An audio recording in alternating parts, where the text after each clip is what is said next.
you cut down. I can't hear anything you're saying. So if you can hear, I can't. All I can hear is little bumps of what you're saying right now. I can't hear anything.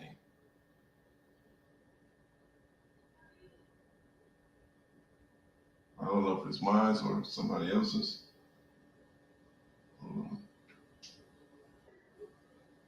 Okay, let's see.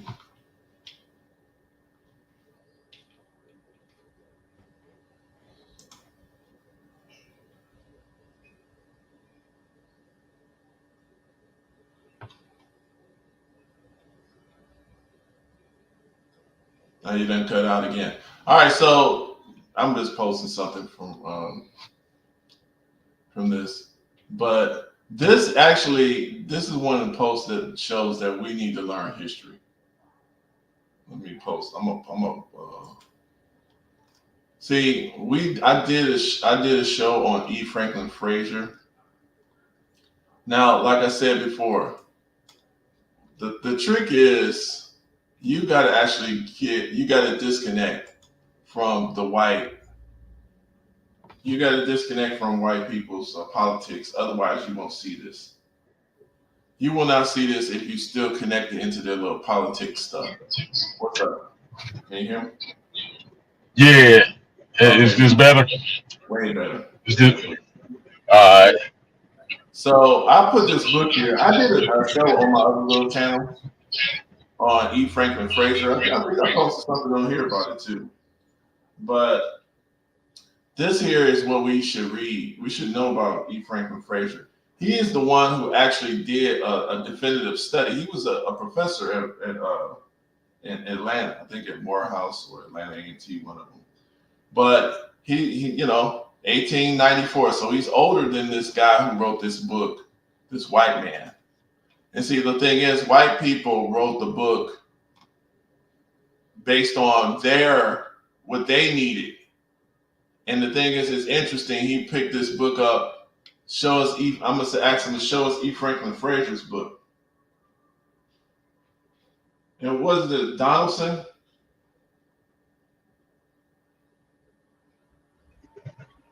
Hey, Who is that?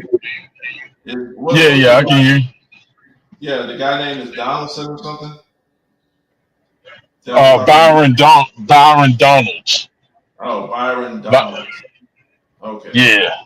Yeah. So let me see something. I'm gonna call Kevin. I want to see if he responds. But the thing is, I'm saying E. Franklin Frazier book actually.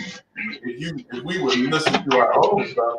Now I don't know what this white man said in his book, but I guarantee you, whatever he said in his book, it was based on talking to his own people about whatever it was for their purposes.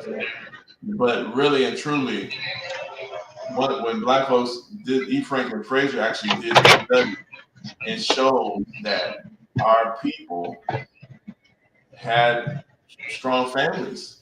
And we know based on what he wrote, because he just wrote the book, he didn't know what we was going to be talking about nowadays. He died in 1962.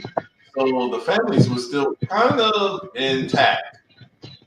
Now, he did get to see some of the welfare stuff, and I think he does write about that later in his life. But the thing is, he wrote about this. He didn't know how bad it was going to get. I think this guy died, this white guy that's Kevin is referencing, passed away in I think the 95 or something like that. So he got to see this stuff, that I always show, which I'll show a little piece of it, but they were documenting, how bad our families have been broken up by their policies. They were really patting themselves on the back. They were happy about that, you know what I'm saying? They're like, damn, we got them. Yeah. Who really, along with them, who else was patting themselves on the back? Who? Margaret Sanger. Well, yeah, she was dead, but yeah, her people and her Genesis groups, this is them patting themselves on the back right here. Oh, absolutely. Raise your hand if you're married. None of you are married. Raise your hand if you would like to be married to your baby's father. 1. They love that. Yeah. We educate them. We are our objective. So during the Jim Crow, oh yeah, our families. We're not talking about all this other stuff. Once you, People want to yeah, talk about he wasn't talking about once you leave the house. He was talking about at home. just the family in general. You know what I'm saying? That actually, you can't really argue with that. And this Our man, community. yeah, he documented that was the Negro at that time, the Negro family in the United States, from a black man who lived in a family of black people. Not this dude. This is a white man. And I see one of the things about these people, they think we got to get everything from white people. Like, we can't have an original thought. You know what? And thought. I really think that's why they came, why those people came in to our community and formed these organizations that mean us no good, to break all that up. Phil spoke about it in his video. It's on African diaspora. He went to the U.S. archives and got some information that stated that then in the 50s, in the 50s and 60s, the 40s, the 30s, all through there, when there was no integration, when we went to school, yeah, we got the second, third hand books, but we got a better education than the people that we ended up going to school with later, because teachers cared then. If you had an issue, they came to your home and helped tutor you to help you get it. Once integration happened, all that went away. Mm-hmm. Well, And it's gotten progressively worse, to the point now teacher pay has been tied to student success, and then someone that looked like us here in Atlanta used that to investigate some cheating that was taking place, and and not only tried, actually did give some teachers jail time. You sent some teachers to jail because they did something they shouldn't have. But really, should that have been the punishment, to put RICO on them? Like, they out here selling illegal books? mm-hmm. It's I'm trying to rein it in, but I'm a little fired up about this because I'm tired of my people being lied to, and I'm tired of my people falling for it. Well, see, this is what I'm saying, and this is why I like I said, I wish if we would place a little bit more emphasis on actual history of that. Like I said, we still ain't gonna agree. We can look at the history, right? Both of us we all could start looking more at the actual history of us by us, but we still may not all agree exactly perfectly, which is still gonna be normal. But guess what? Certain conversations not going to be had though. You can't, if you know what. Now, like I said, this book here can't be invalidated, and I posted it. Let's see what he say. I posted it on their site. Let's see what this. Yeah, that's the book that Kevin Oswald posted. And if you look at the comments below, you'll see what Reggie Senior said. I don't know what you're looking at. He said that's where Byron Donalds got his information. Well, if you know that, then why are you agreeing with Joe Reed? First off, you don't even know where this man got this information. And like I said before, because where this man, first off, the first person who did, I guarantee you, this man got his information from this man. See, this is what these Negroes don't understand. They think that black folks got to get our information from white people in order to have an original thought. This is where these type, especially these, and because I know this because I've heard this multiple times. Like, I've heard this on a different space. of people who think like this. Think like, oh, all those black people who talking about black power, they get all their information from white nationalists. That's what they think. Like, cause let's say you listen to something on Fox, or let's say you heard something on whatever, I don't know, wherever you heard it. Oh, see, anyway, you gotta get all your information from the white people. And that's what they believe. Right. Okay, first off, y'all listening to people. We're living in America, so of course we all hear white people talk. Oh, we hear them.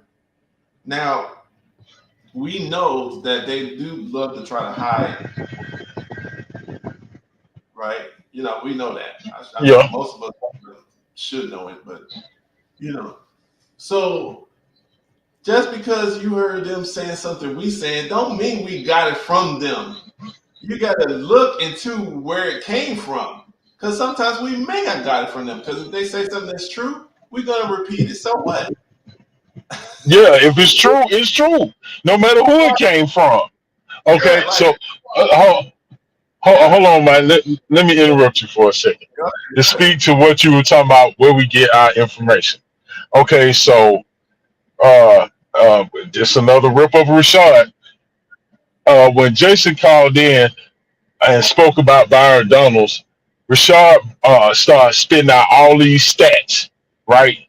So I posted on his page, there are, and it's a quote from Mark Twain, there are three kinds of lies: lies, damn lies, and statistics. Reggie Senior responds. He says, Mark Twain's remark about lies and statistics is a cautionary tale against the misuse of statistical data and serves as a reminder that while statistics can be powerful tools for the world, understanding the world, they can also be manipulated to mislead and misinform. Like how racist white folks and bootlickers like you manipulate FBI crime statistics to Running for project governor of Georgia. black criminality, or how they always interject Chicago into every conversation. Now, part of up until he got to the part where he said, like how racist white folks and bootlickers like you, once he did that and the rest about like you manipulate FBI crime statistics, I have never taken statistics and used them in the way Rashad does. So what I told him was, well, tell your little homie, meaning Rashad, because he keeps stats on deck.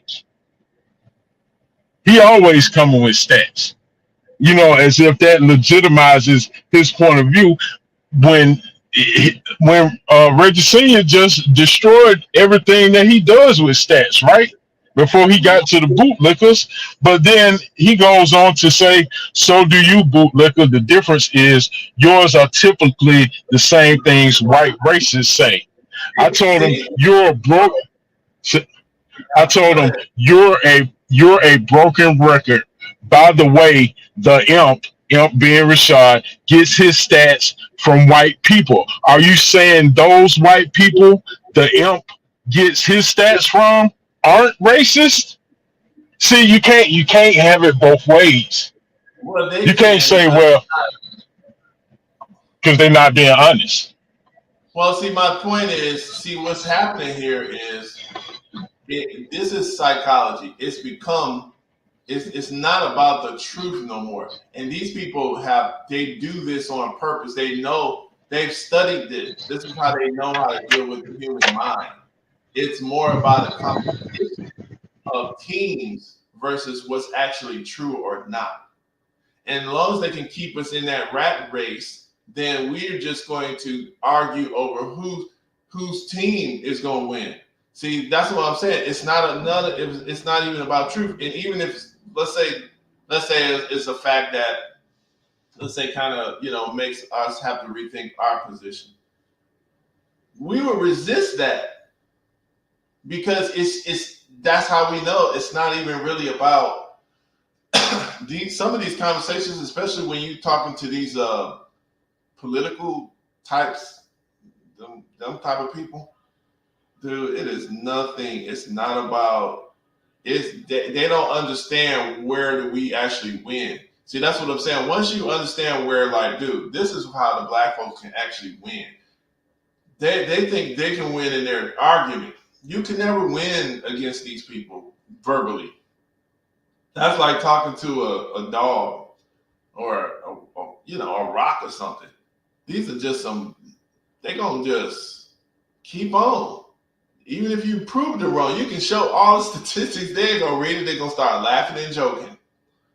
That's how you know you know. That's what they do. I mean, that's just it. So when you're looking at these people respond to a power, authority. That's how you actually get what you want. All this other stuff. That's why I said I do kind of respect that girl, Joy. I want to look at her little. She had an exchange with that Glaswell dude, whatever. You know what I'm talking about? Let me see. I'm trying to see if I can, because I do want to make another point on this the family thing, because I did content on this a couple of years ago. Of course, people don't hardly pay attention to this type of stuff, but I do want to show. Let me see. Are you still on there? Yeah, see, I did content on this. Now, look at this. If our families were so much better under Jim Crow, do you know this could never have been said under that period of time? I would assume, maybe incorrect. Here's a single woman. Talking about our families. We're talking about families. We're not talking about the outside conditions of how the country was doing. We're talking about the families. This is a single woman. Okay, and she was the Secretary of State of the whole entire state, and she couldn't find a man. This is crazy. And then she makes these statements here. But while abortion is an issue, it nowhere reaches the level of interest of voters in terms of the cost of gas, food, bread, milk, things like that. What could you do as governor to alleviate the concerns of Georgia voters about those livability, daily, hourly issues that they're confronted with? But let's be clear. Having children is why you're worried about your price for gas. It's why you're concerned about how much food costs. For women, this is not a reductive issue. You can't divorce being forced to carry an unwanted pregnancy from the economic realities of having a child. And so it's important for us to have both and conversations. We don't have the luxury. That's so sick. I don't know why they don't have this on replay forever. This woman should never be able to show her face anywhere, to me. With a statement like this, you're talking about when was families better? Even like I said, even if we do look at this guy, what's his name, Donaldson. Even if we look at his statement, it's still true because Byron Donalds. Yeah, but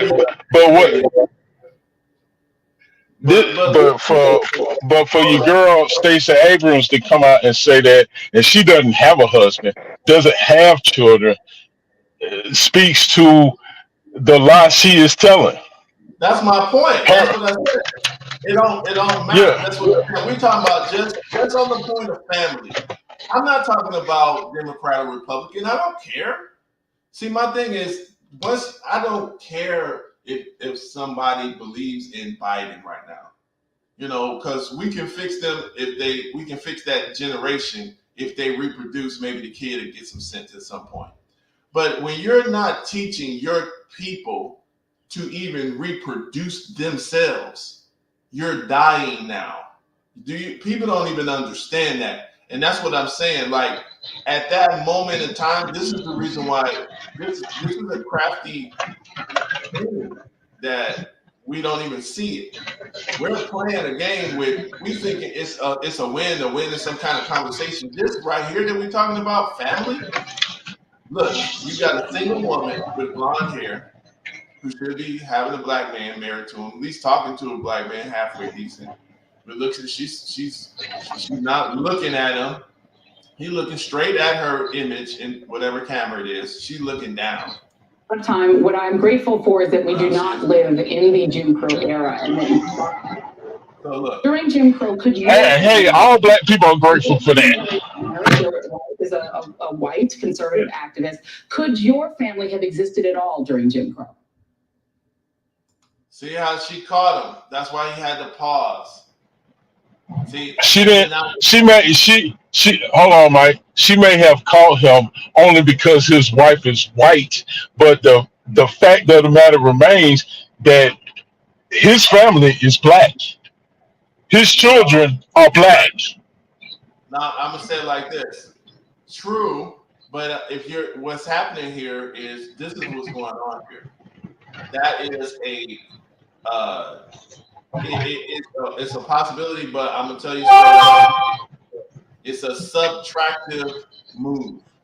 It's a subtraction each generation because his family is still black, but they are that much closer. You know what I'm saying? To being watched out. And this is the thing. But that's hold on. That's only if his sons marry white women, and even still, their children are black. Whatever your philosophy, but the point is that is a subtractive move. My point is, and we would rather encourage. Now, of course, what happens. So this is the thing.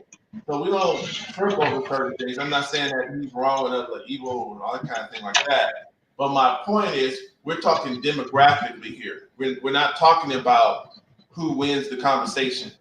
Okay. Yeah, absolutely. Demographically, Joy is a subtraction, and he's a little bit less of a subtraction, but he technically is a subtraction. And also, Stacey Abrams is a subtraction on where we'd rather be to build our culture strong. See, this is what I'm saying. That's the reason why they broke that interracial marriage down. It's not because of us,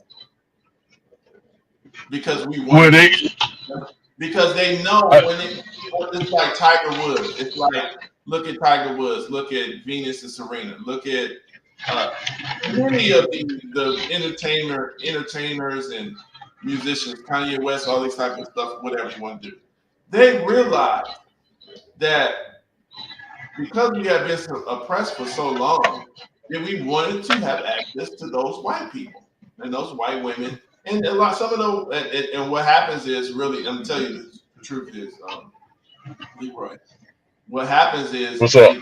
It doesn't matter what these women verbally out their mouth, but what happens is they end up following the trends of the men. So what happens is when the men start trending towards the culture, the women get frustrated and they start trending, then they start following the men. That's why I said this creates a negative, because then we stop identifying as who we are, and then it makes our resistance towards the oppression that much more difficult. See, back in the day, all they had to do was kill one person, Emmett Till. Do you know how much trouble they had over Emmett Till one time? Because black folks were so identified with each other. There were certain arguments that wasn't even had. Certain conversations weren't even had. You see what I'm saying? But now they got us with all this stuff. But check this part out though, Mike. The same standard she's trying to hold Byron Donalds to, she won't apply to Kamala Harris. She won't apply to Ketanji Brown Jackson. She won't apply to here locally Rob Pitts. All three black, all three married to white people.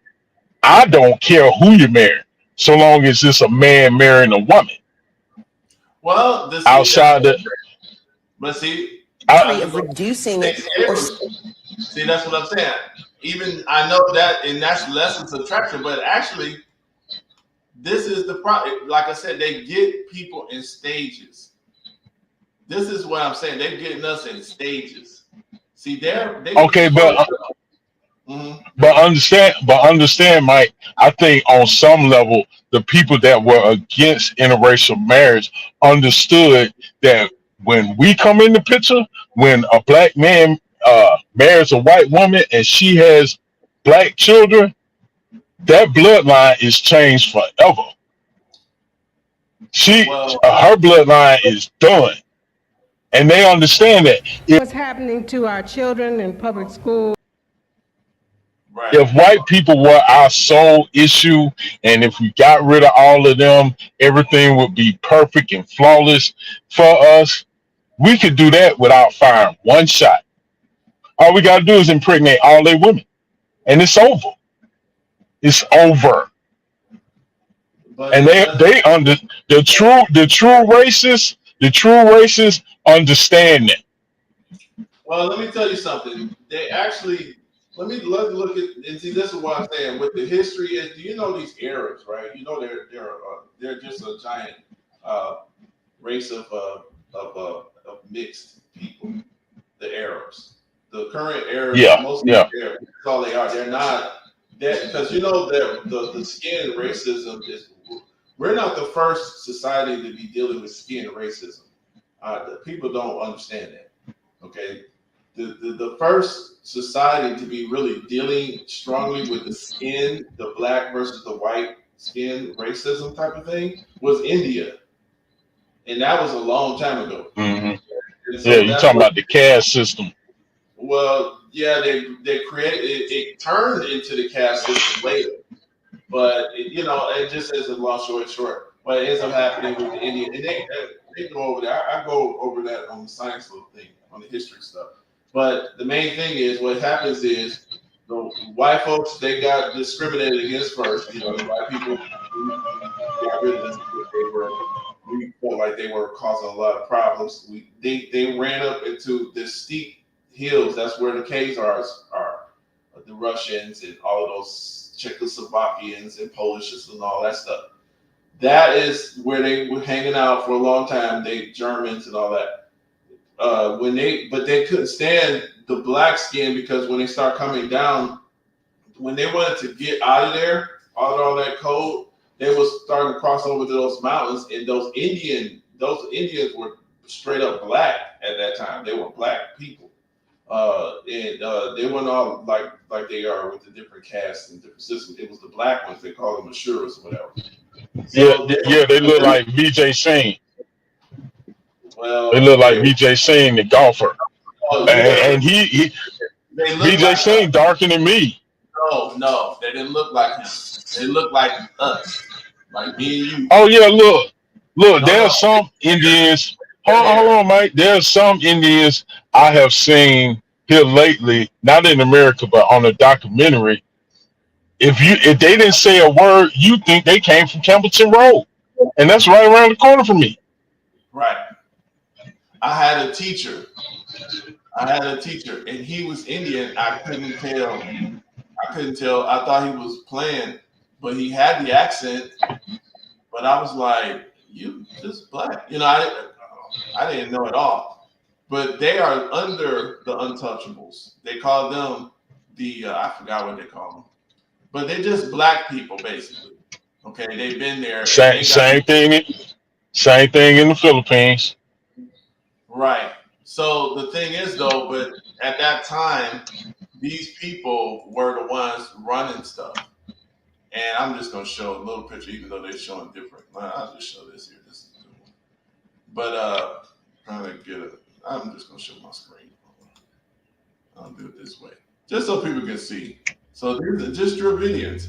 That's what they are. They call it that. And they're just black people, but they are like the worstly discriminated against now. So they don't even a lot of them don't even get a chance to come overseas. They don't even let them there. They have to clean up uh, basically doo doo and sewerage for their entire lives.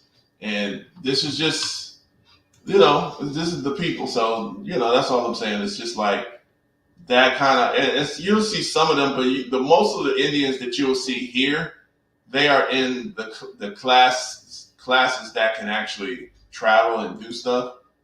But you know, let me do it that way. But like the ones that we don't even see because they will not let them. They too broke. Most of them they too broke to even travel. Some of them are getting out now. I have seen a couple of them. I've seen a couple of them around town here in Stockton, in California. But as soon The, as they get out, guess what they do? They marrying white right away. As soon as they get over here, the they the don't. the They hate their sister own color. the sister at the top of the page, right there, second from the right Hold on. of what you just showed. That's what VJ Singh looks like. Here. Oh, let me show. Oh, the top of the right. Oh, this one. Yeah, yeah, second from the right. Oh, this one. Yeah. Right. But yeah, exactly. So my point is that this was the history. So they were fighting them for 500 years, and they were getting their butt beat. So they began to hate the skin.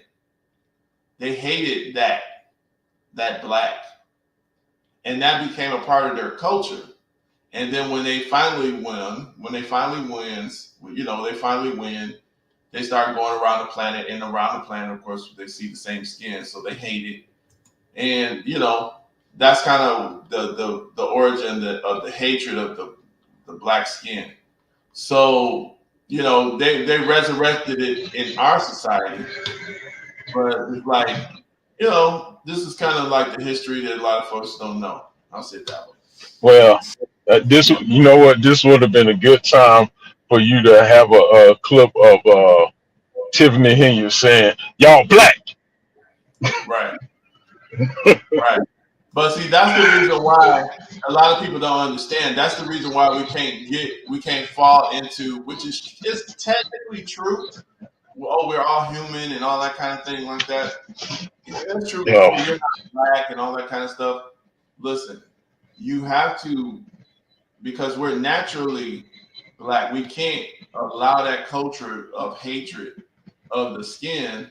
We cannot allow that to continue on our planet because most of us have these various. Now, it doesn't mean superior or inferior or anything like that, but we have to go through a period of saying how beautiful the black skin is. We have to rehabilitate that. You see what I'm saying? Normalize that. We can't have people walking around like, oh, choosing wives and husbands just because, oh, their skin is a little lighter and stuff like that. Because they're trying to get away yeah, from it. colorism. Yeah, we can't. That got to go. You see what I'm saying? So it does have to be taught, about the skin tone because for so long it has been demonized. Even in the cartoons and all that kind of stuff with the demonization of the skin and all this kind of thing. So my point is, the whole point is, I'm saying that though, it's not about. The thing is we are a particular community. We not only have certain set of problems in our community, but when you got a group of people who are your recent adversaries. Now, it doesn't mean that they're going to always be the enemy or what have you. Just like, you had people fighting the Germans, and now they like the Germans. You have people fighting the British, now they like the British. And so we need to understand, like, if somebody is fighting you, fight them. It's time to fight them at that moment. We can't get to the love everybody stuff too early before we got something. We haven't gotten nothing to be talking about love everybody stuff yet. Now, doesn't mean we going, okay, so once we get a generation of them that says, okay, black people, y'all fought enough. Okay, we sick and tired. Let's try to do something right. What do y'all want? Then, let us get the territory. Leave us alone. Stop trying to poison us and sabotage us, because that's what y'all do. Don't try and pretend you haven't done it. And let us fix ourselves. And if we can get them to do that, then we can start, getting things cleaned up. Because right now, we can't Governor have. of Georgia. This is a weapon. This is a weapon here. They put this weapon in front of us, so-called our leadership, and now they have the white man sitting there making more sense. Yeah, but- See, a lot of people don't understand the optics.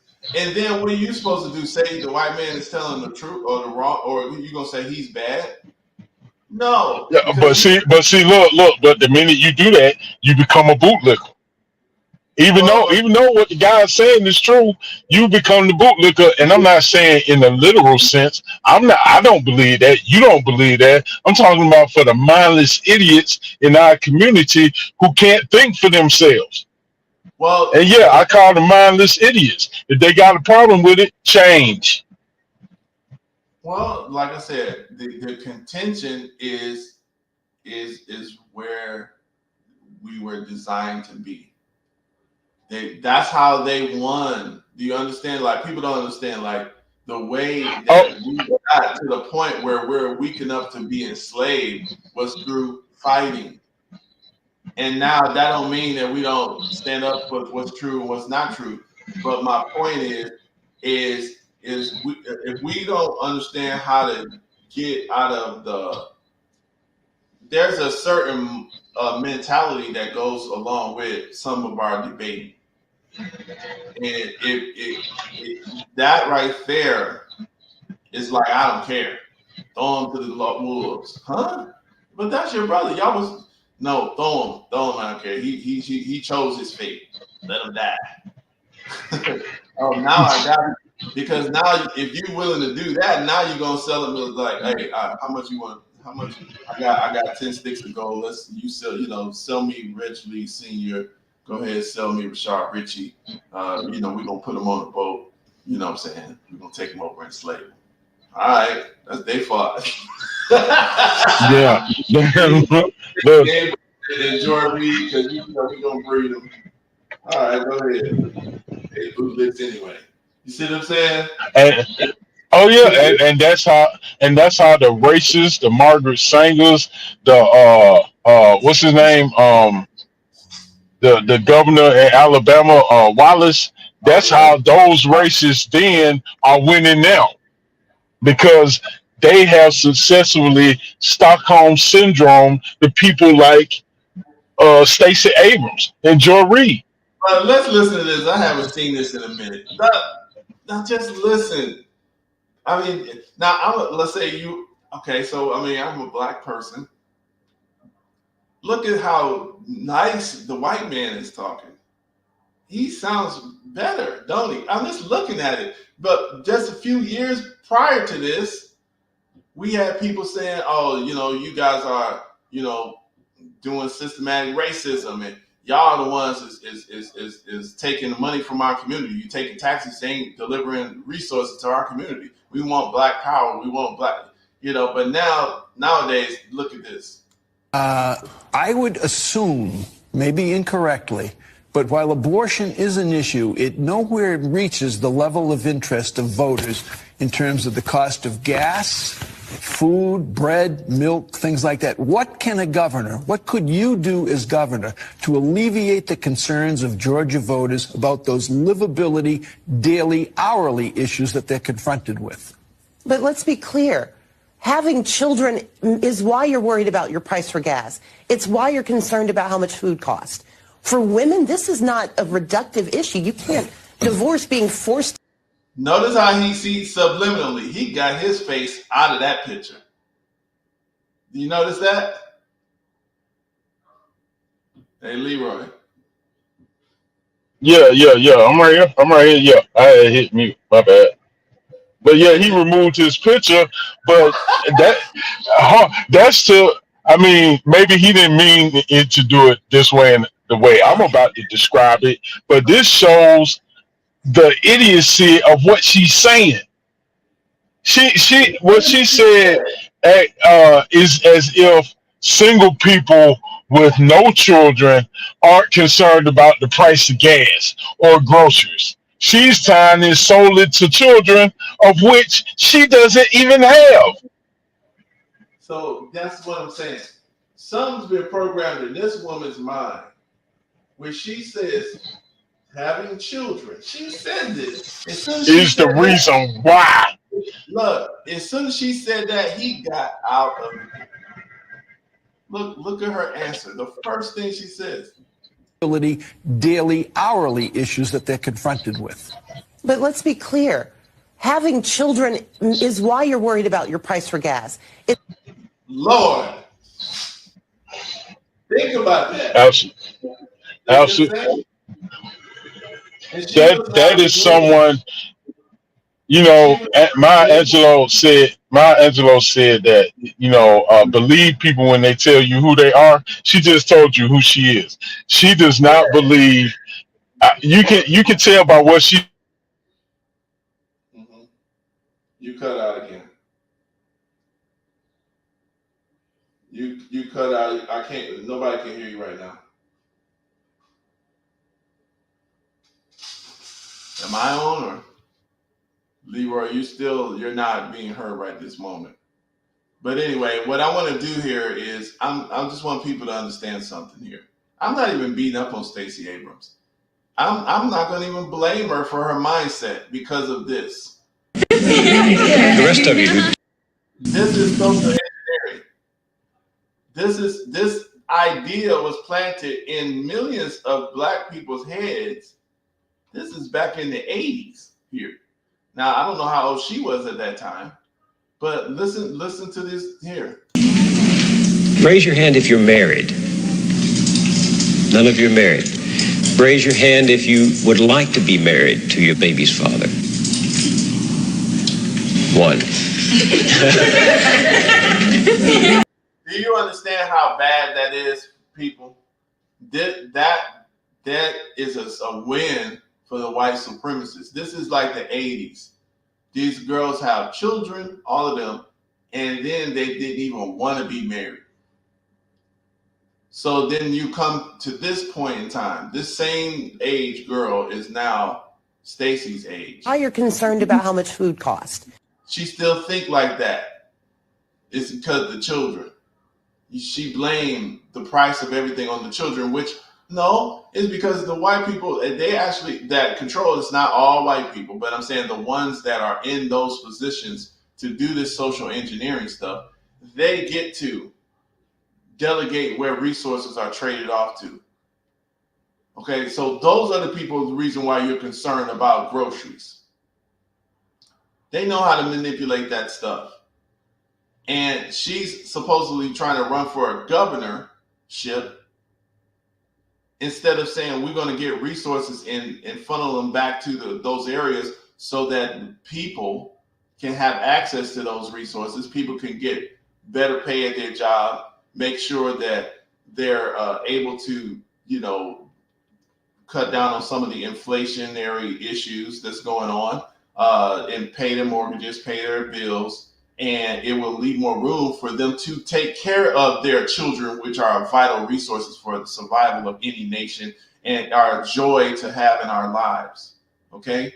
Children are a joy to have in our lives. Okay? You're lucky to have children.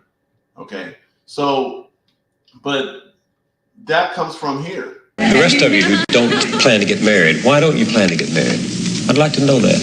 You already have your child to think about, and then a whole family to care for. You know, it's a lot of responsibility, and then you don't want the commitments. I wouldn't want no man holding me down because I think I can make it as a single parent. But don't you think you might need help in raising that baby from a man? Not really. I didn't have a father. My father. See, they didn't let the one who wanted to be married say nothing. They laughed at her. Now, before that, our women knew what was going on. This is in like the 70s. Now, most of the time when I come over here, that's what I talk to you about, because that's really where my life is centered. But it occurred to me that Alton's been in this struggle. Black people must take charge of their lives and those of their children. we can't leave this to other people to do. All right. Because they're not going to do it. All right. And we cannot sit around wringing our hands and shaking our heads and talking. All right. It's getting late, brothers and sisters, especially for our children. Now, when it gets to the point that the way we live is destructive and leads to our extermination, then we have to think about what has happened to our culture. And we need to take a long, serious look at our condition now.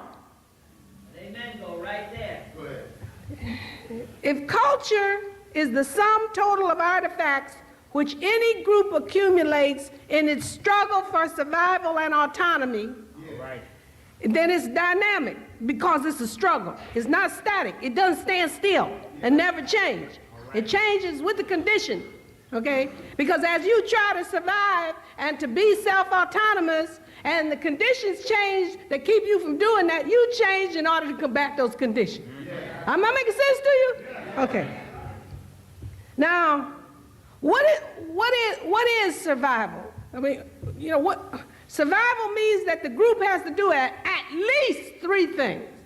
One, the group has to see that each individual member keeps himself or herself in good enough mental, moral, spiritual, and physical health long enough to reproduce that self and then take care of whatever you reproduce. That's the least. If you don't do that, the group dies. It's gone. Okay. So that's what survival means. In order to be self-autonomous, it means that the group has to have within its control the means to assure its survival. All right. You can't depend on nobody else to do that. All right. That's not going to happen. That's not the way the world works. Now, what are the chief obstacles to survival? Okay, let's just be real. What are they? One is nature. You got to have within the means of the group some way for the group to survive earthquakes, floods, hurricanes, tornadoes, whatever. All right? So nature is one. Other men and women who might want to take your land, water, means of survival. All right. And yourself. All right. You can't become no cotton-picking drug addict, alcoholic, kill yourself. All right. That's right. Okay, those are the obstacles. Now, the culture that we pass down from generation to generation is supposed to help the group to survive and to be self-autonomous. The major way that we pass this culture on is through what? Groups. Family, church, school, organizations like this. Those are the means. Okay, now, unfortunately for us, we live in a country where the overriding values of the country and to be self-autonomous. The major way that we pass this culture on is through what? Groups. Family. You can turn it down a bit. Yeah. Can you hear? Can you talk? Yeah, I can hear you now. Nah, but the thing is, if you listen, we had in the 70s, we had women talking like this. We had women talking like that. But now they replaced them with the Joy Reids, with the Stacey Abrams, with, I can hear some of what you're saying. You must be on the phone or something like that, cutting in and out, or you cutting in and out again.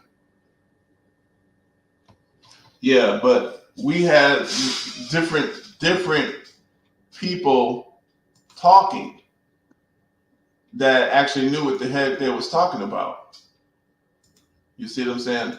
This is what see, that's what I'm saying. When you got somebody else who gets to reward and punish your members, you're under the control of another group of people. And they controlling your resources. That's why when she made that statement, the group has to have the means under its control of survival, if you don't have the means of survival under your own group control, they're gonna manipulate you on the string, and you're gonna be fighting each other in fighting. That's just like the parent. If one parent gives the girl something, but it says, let your brother have what you think he should have, the brother's gonna be mad, right? He ain't gonna be mad at the parent. Hello? He's gonna be mad. They're gonna be fighting. I hear you now. Go ahead. They're gonna be fighting each other. Go ahead. Can you talk? Yeah, I think you're not coming through if you're talking.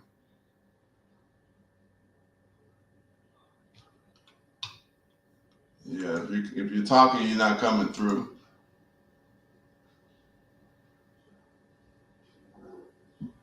Yeah.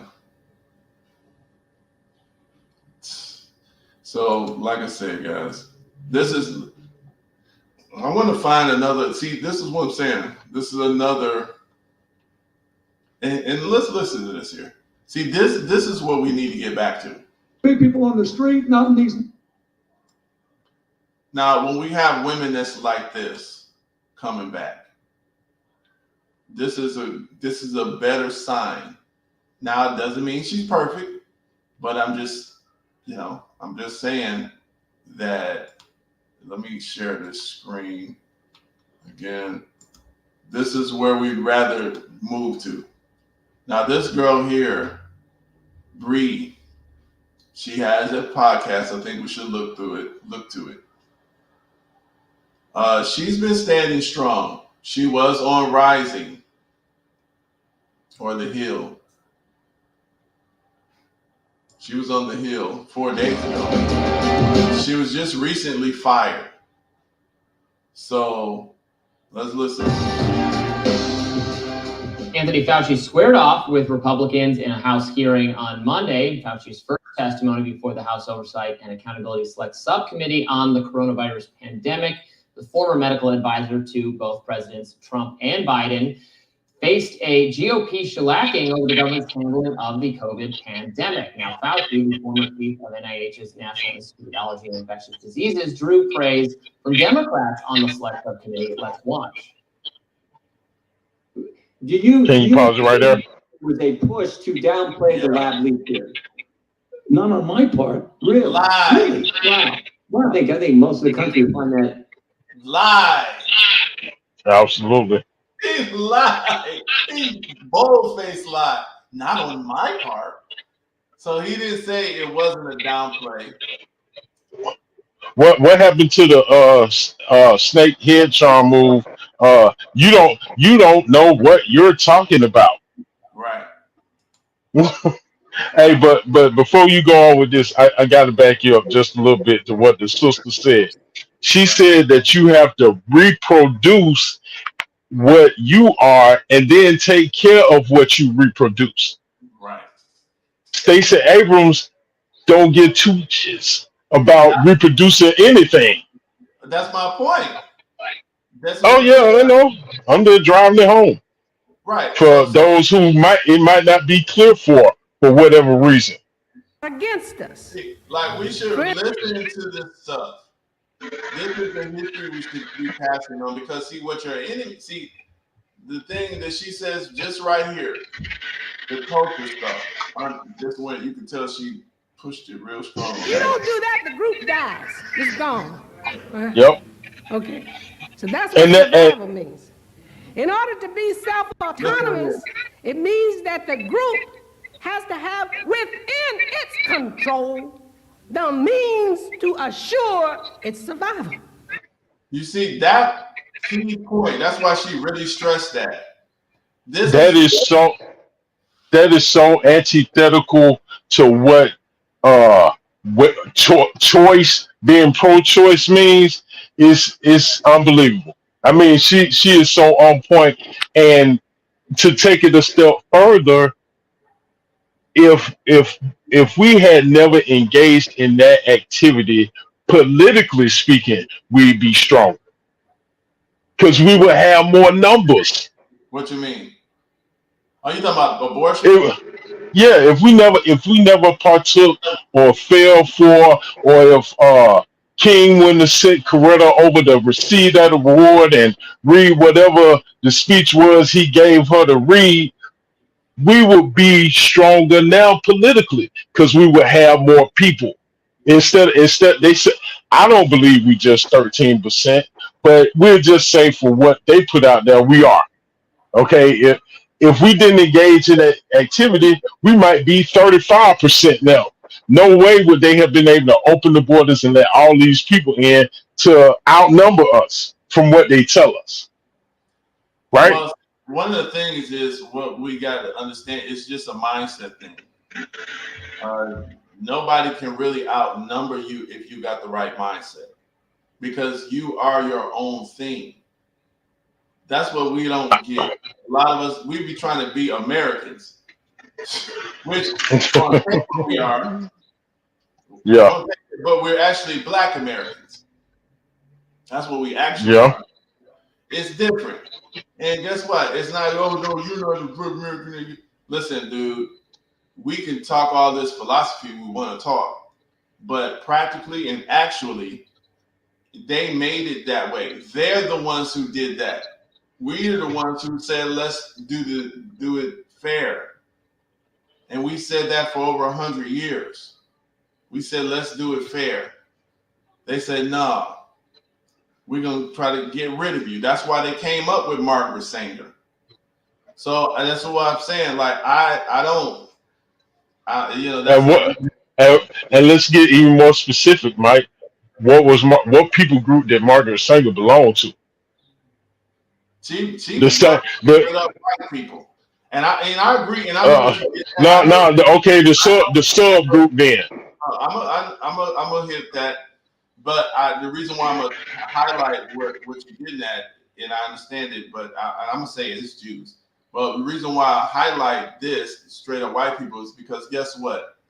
Okay, this is a warfare tactic. That's how these people are able to kind of furtively, get away from and change responsibility, and that's how we get deceived. And Tariq is correct. Tariq Nasheed, he said, he's like, okay, it's not our job really to be breaking down subsets of white folks, because what happens is we start to get confused.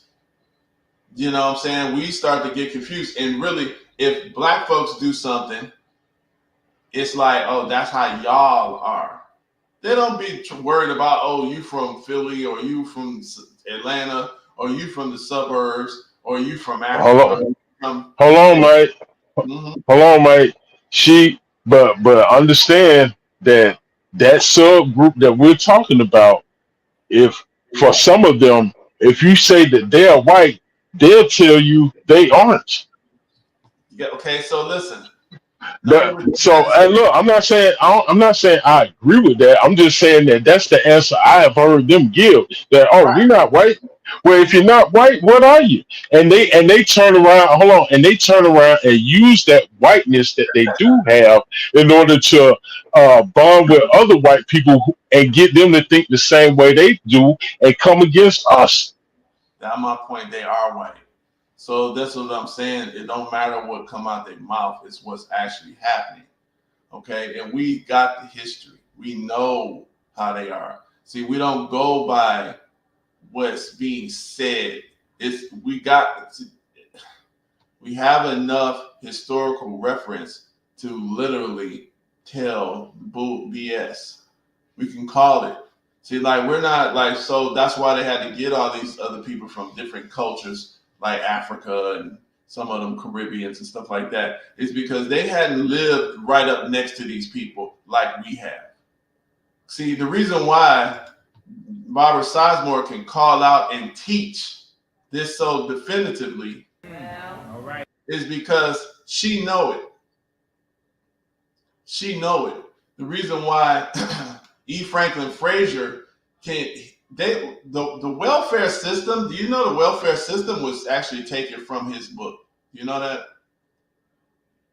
Yeah, the welfare system. Because see, guess who did that? Black families for each other.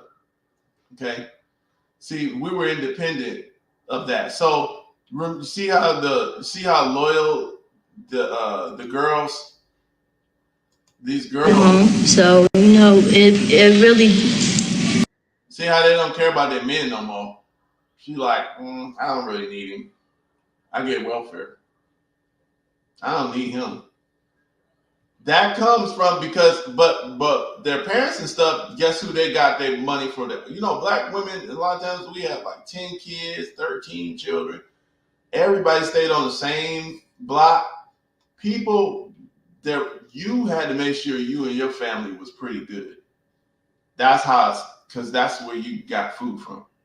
You couldn't, Dad, he was running the farm. Y'all come out here and help your granddad pull up these damn weeds. He would teach you. You see what I'm saying?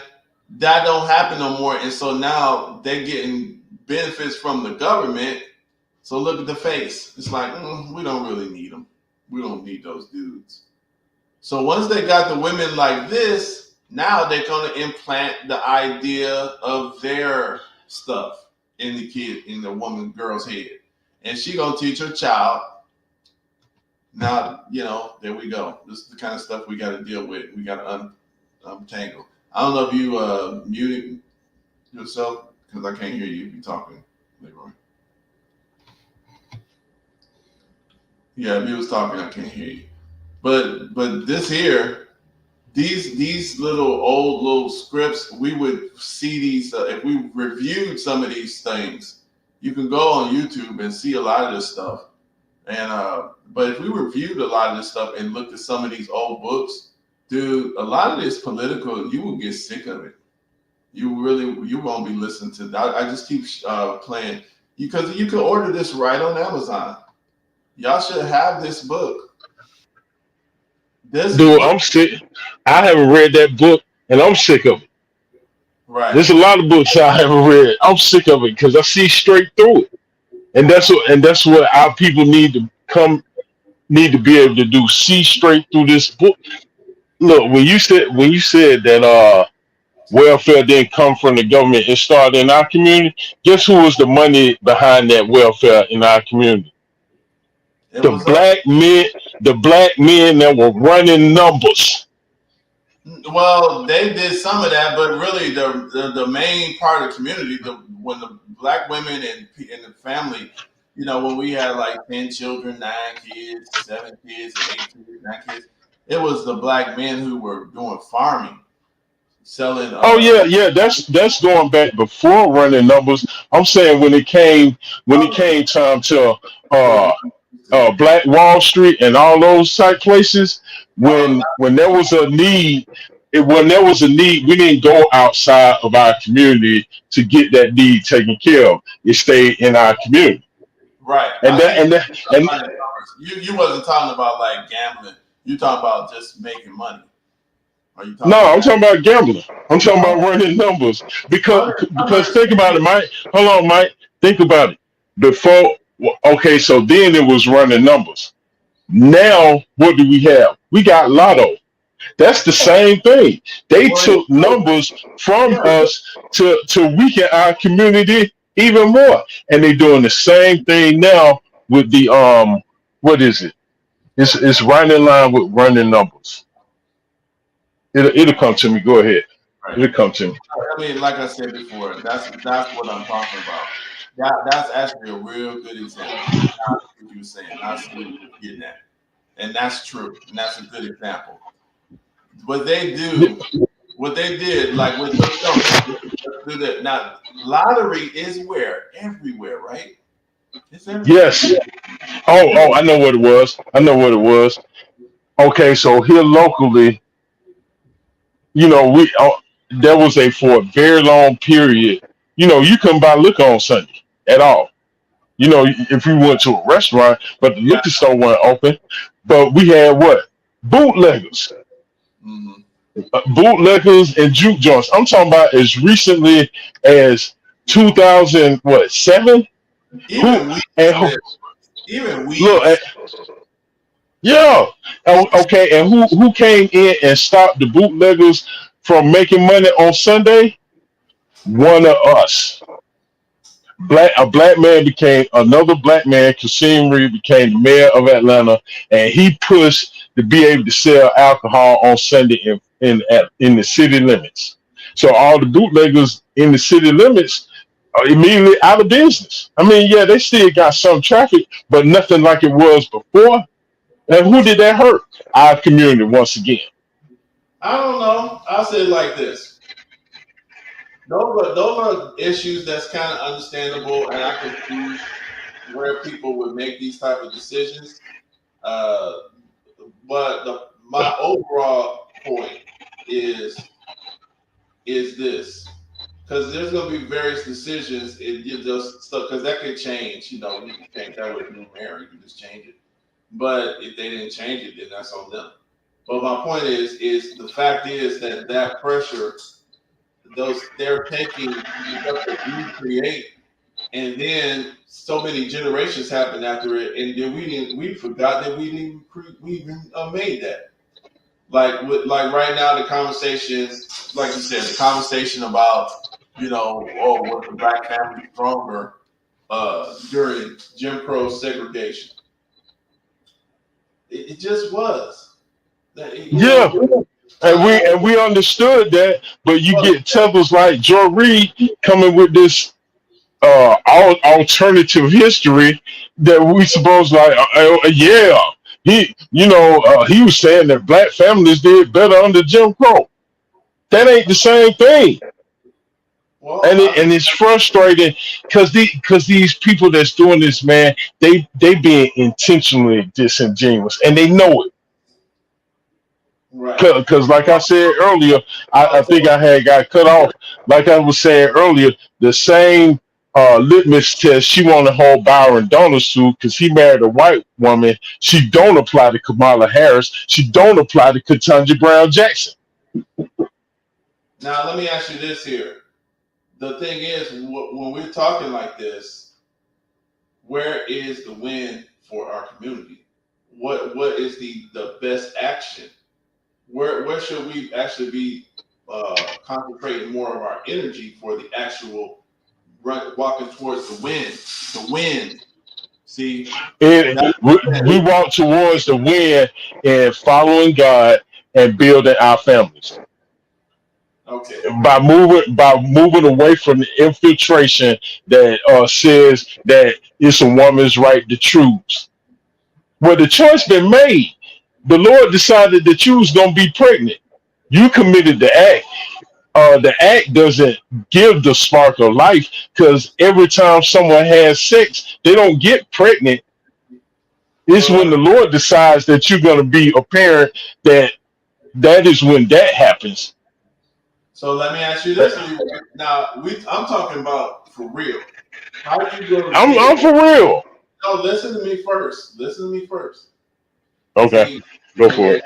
Because one of the things that at least this should have proven to men is that we don't get to just make decisions only by ourselves.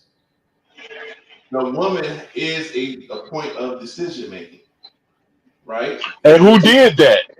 It don't matter. I'm telling you, we're looking at what's happening for real and what's actually true. Now, I do believe that we need to get to the point what you just said, but it doesn't happen. It doesn't actually happen with us just saying it a bunch of times. What do we do to get into the spot where the woman would actually would rather is going to seem smarter and she's going to win by listening to us versus the government? That's all I'm saying. How are we going to speak? Because see, this is we think we can just see. This is where. Now listen to who's talking. He's doing the remember, you know who Culture Vulture is. What's his name? Vlad. Yeah.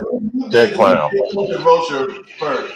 Listen to the voice talking. I wouldn't want no man holding me down, because I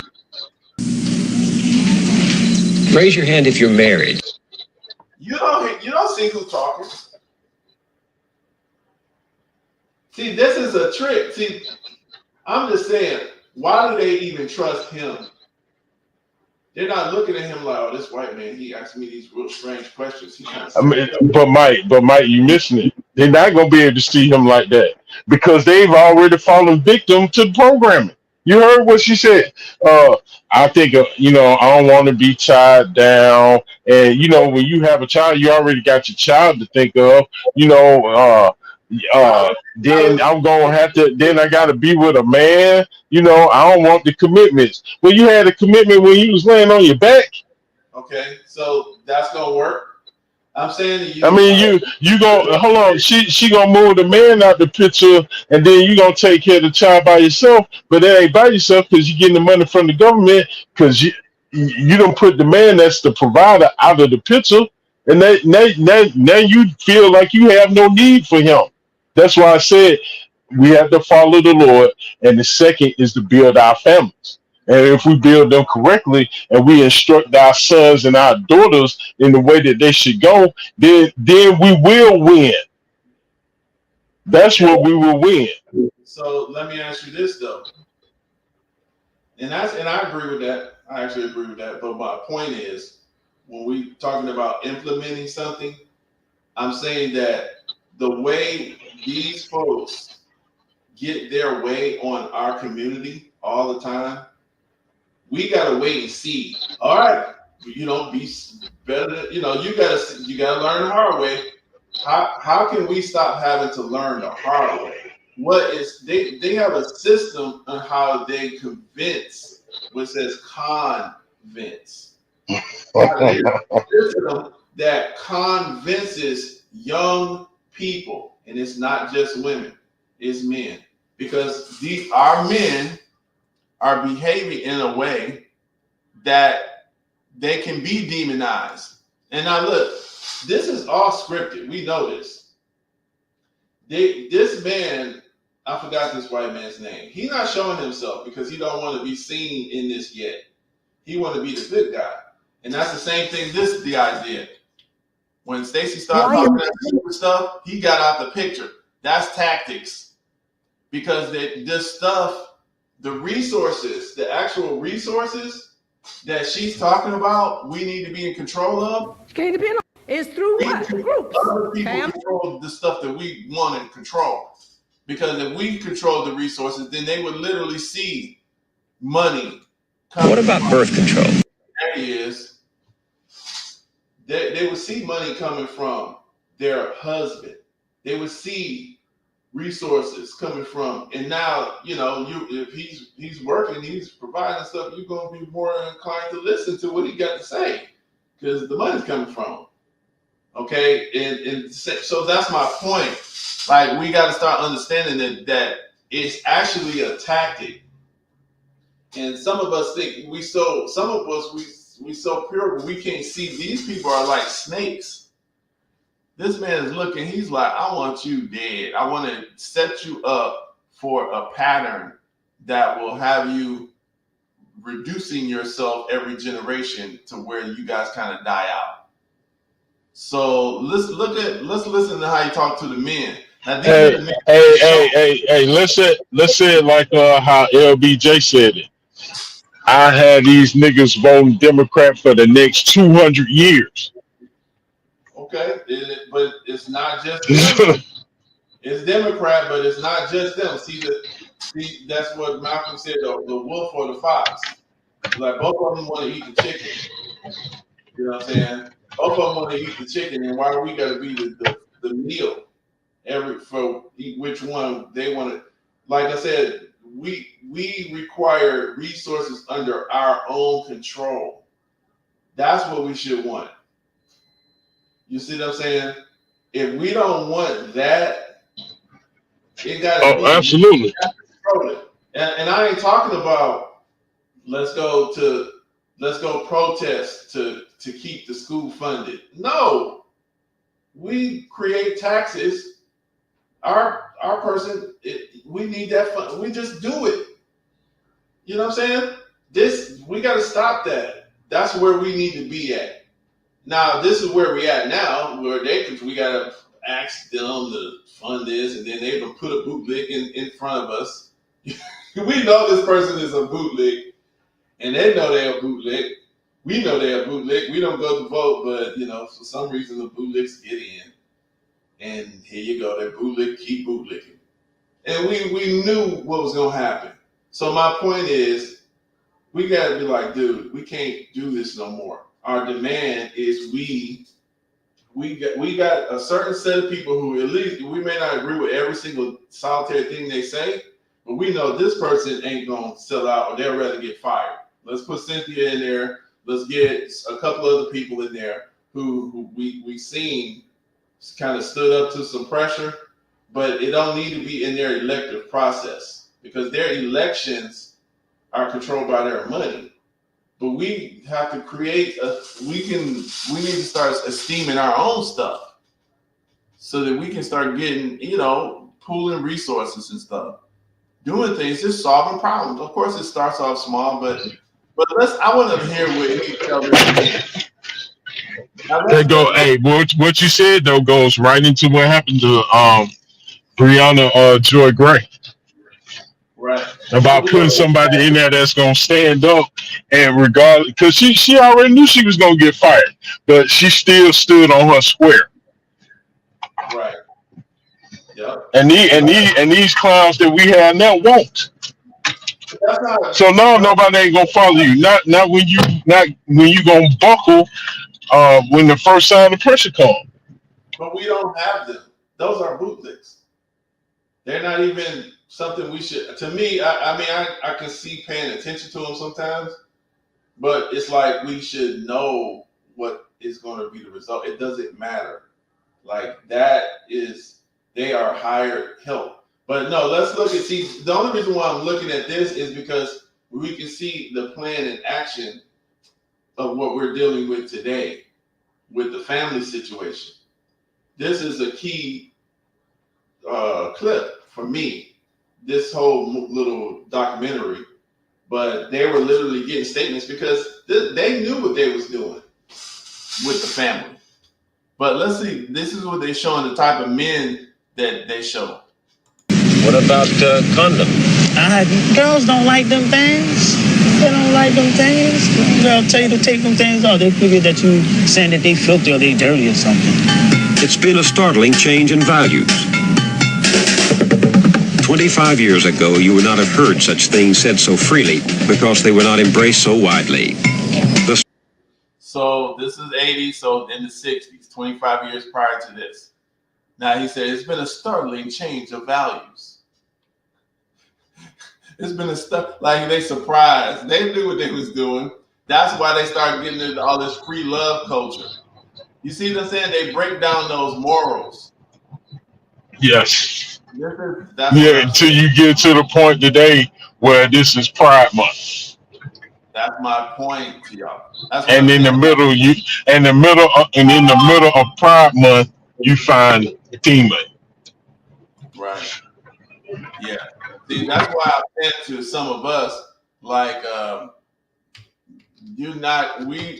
these people didn't set us up overnight. There's some stuff that, even now, there's some stuff that, even as crazy as a lot of black folks are, I can think of some things, but I won't even say them because they're that crazy. But there's some things that you can put in front of us right this moment. 80%, even no matter what range they are, LGBT, black, whatever, they will be like, oh, hell no, crucify them. Then that's the reason why it's so easy to take out people like R. Kelly or Puffy. All you have to do is expose them to black folks. Because, there's certain stuff that even now we like, oh, hell no. But just imagine back then, there's certain stuff they couldn't get us to openly, freely say. But they knew they can get us to do it. But, they had to kind of ease us into it because they noticed how, even with Willie Lynch, have you ever read the Willie Lynch papers? I haven't, but some people will tell you that that ain't real. Okay. Yeah. But when we look at society, what do we see? Don't we see a crab in the barrel mentality? Right. And I mean, do I need to go into the situation with my sisters for people to get the full picture? No, I'm not. But I'm just saying that to say, I know exactly what that is personally. right. And that's the point. Yeah, that's the whole point. Because there are certain hold on a second, I was just trying to get a couple of pictures here. Yeah, but there are certain I could get I could get the Willie Lynch book, but I'm not gonna get it right now. But the point is that it's a psychological technique. They were studying us and our families. They realized that they have to separate your love for each other so that you will stop fighting for each other. You will feel guilty to sell your people out. Now they got so many people, so many bootleg mentalities reproduced. They don't have to even, worry about, people feeling guilty about selling somebody out. They don't even have to worry about it no more. So that's the thing. That's the thing they were working on. And I was, like I said, guys, I just, actually we're about to kind of go toward the end. I want to talk about Fauci before we end, but I just want to show this here. I want to show a couple pictures, just showing how, our culture definitely changed when they start getting a little bit more control. Just in our dress, just look at how we are. These are Black American people. In our dress, we were having businesses and doing stuff, whatever. It wasn't all about, it's just certain stuff that you couldn't get us to just do. We were concerned about being smart. We liked school. That was admirable. Being intelligent. And some of us still kind of went, did some wild and crazy stuff. But even some of the most wild and crazy type people, they still had their clothes on. There you go. BMT is here. What's up, BMT? BMT just had that video on redlining. What's up, man? BMT, you on there? You're muted. Hey, what's going on? There you go. What's up, brother? And long time no hear from. How's the family? They're doing all right. They're getting definitely expanding. New life. You kind of barging a little bit. You're barging a little bit. Yeah. Hey, what's going on? Can you hear me? No. BMT in the house. Morgan, but just try to go ahead, power through. BMT.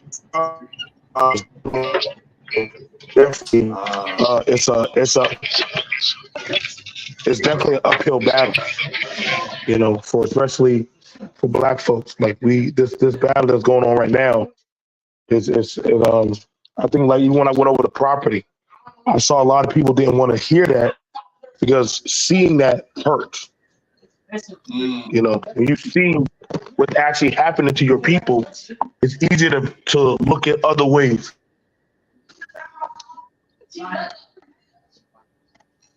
Right. Yeah, hear me? Yeah, I hear and you. And as I spoke about it, to other people, it's easy now, when I spoke about it, it was interesting. I had it with another live. I was doing the second part, and I wish you was there, Mike. I had liberal women, white women, tell me that Black men were always free, and you could always vote and do it. I said, wait a second, who told you this lie of history? No, it's always been like that. Y'all were more free than us white women. And I said, that's a lie. It's a lie. You know where they got it. I said, how can I be free? But see, that's how the stories are supposed to be told. Right. That's how they're supposed to be told. Y'all good? So But I go out for So, BMT. once you, yes, sir. Oh, okay, I was just making sure I'm coming through. What's up, man? It's been a minute, but continue. How you doing? It has been a minute. It has been a minute. I know I haven't been here in a while. Definitely, I've been out and about. There's a bigger fight going on out there, outside of on just being on YouTube. And the Negroes worried about being the black man and woman worried more so about shenanigans and being seen than actually worry about how they're being exploited. And at this point, other groups are coming in, chopping up your land, your vices, destroying your children, emasculating your men. I mean, emasculating your men and emasculating your women. Exactly. And look, and this is being done. I just want to show this part just for people to see. Just what BMT said. We're like this, right? Yeah. You don't care? Hold on. This is what's happening here. Yes, I know. Hi guys, where are you guys from? Egypt. What country? Egypt? Egypt. Where are you from? What country? I am from Turkey. Turkey? Yeah. All Turkey? Where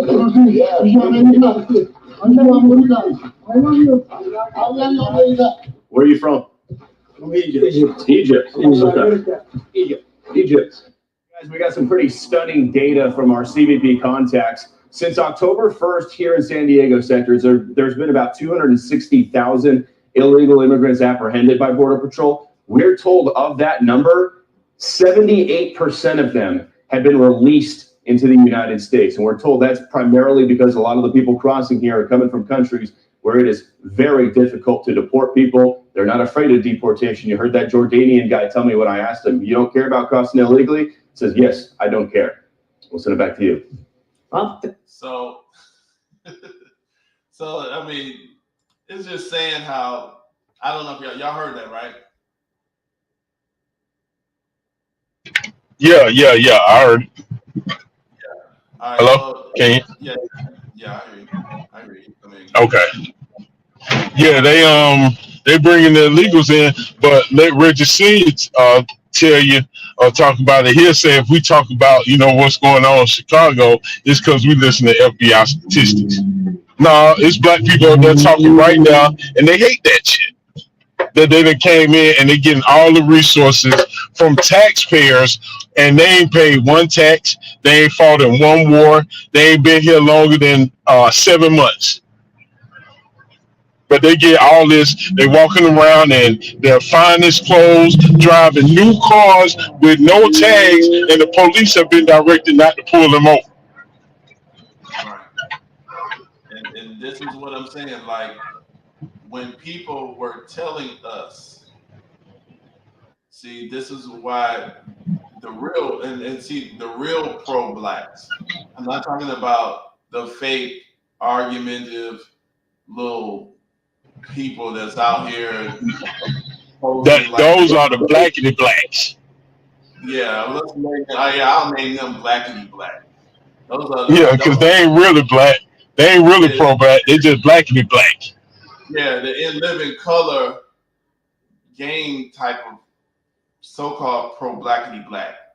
No, I'm talking about people who actually are doing stuff. That's what BMT was talking about. When BMT did his live, he was showing how that there's people that have a systematic plan. You know what I'm saying? They have a systematic plan on how they are removing folks. There's good reason for that. They're not, they have common sense.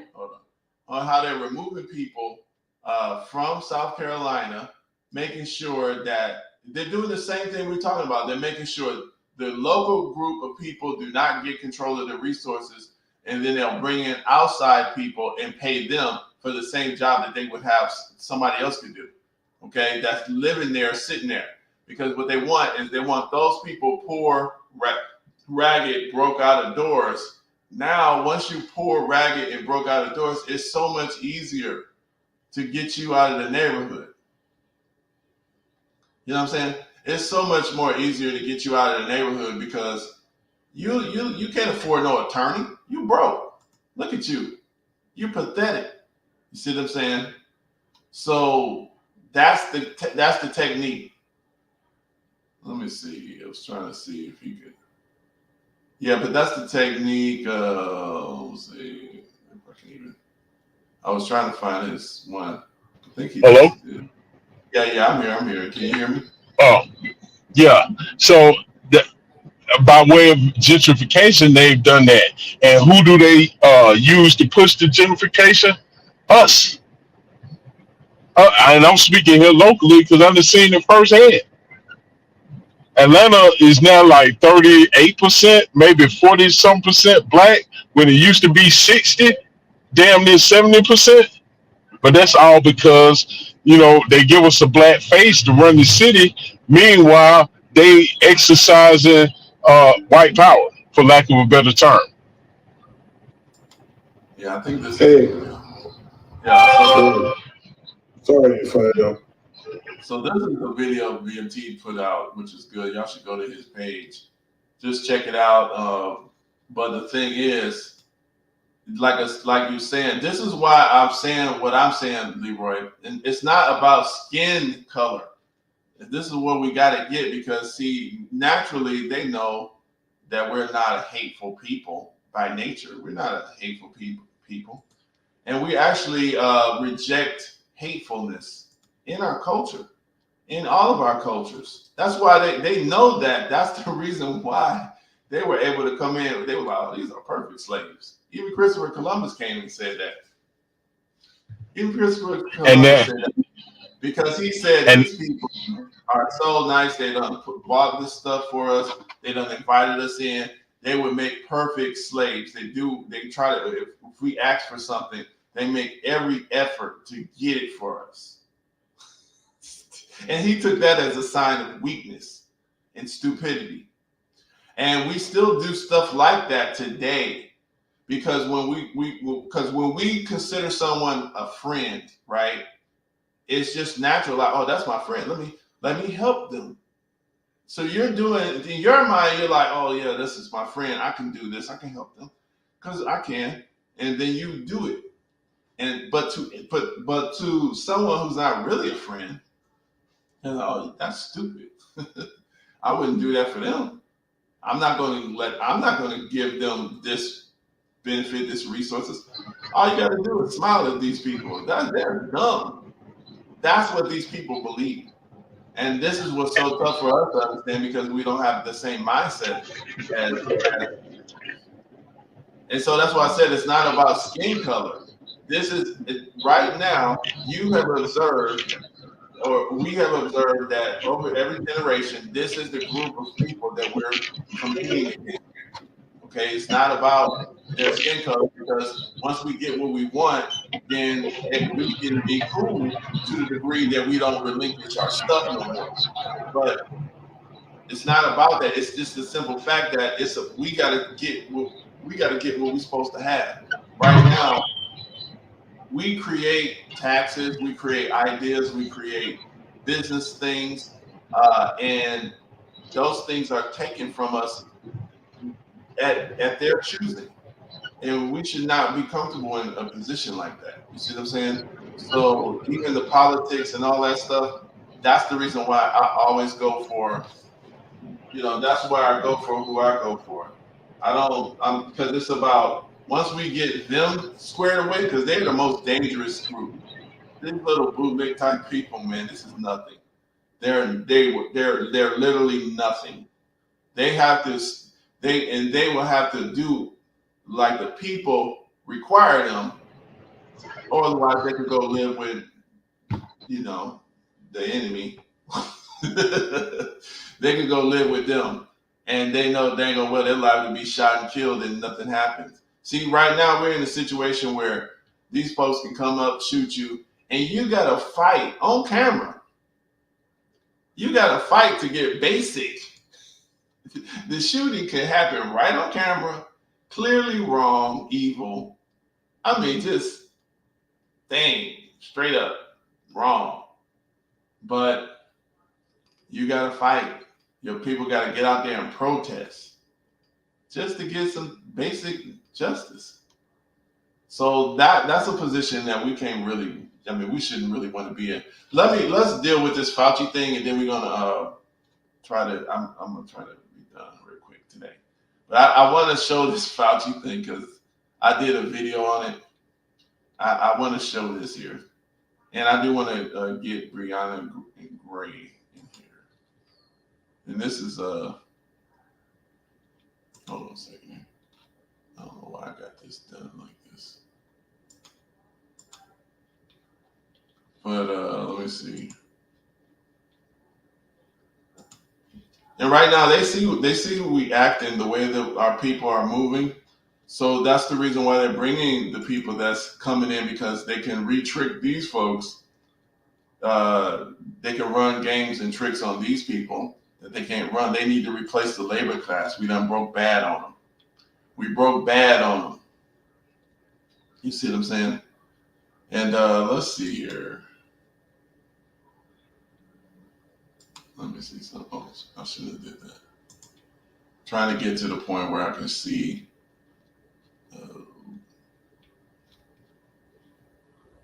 Okay, let me do it this way. Maybe. All right, so here's Fauci now. I find that amazing. I said 11 seconds. But look at the facts.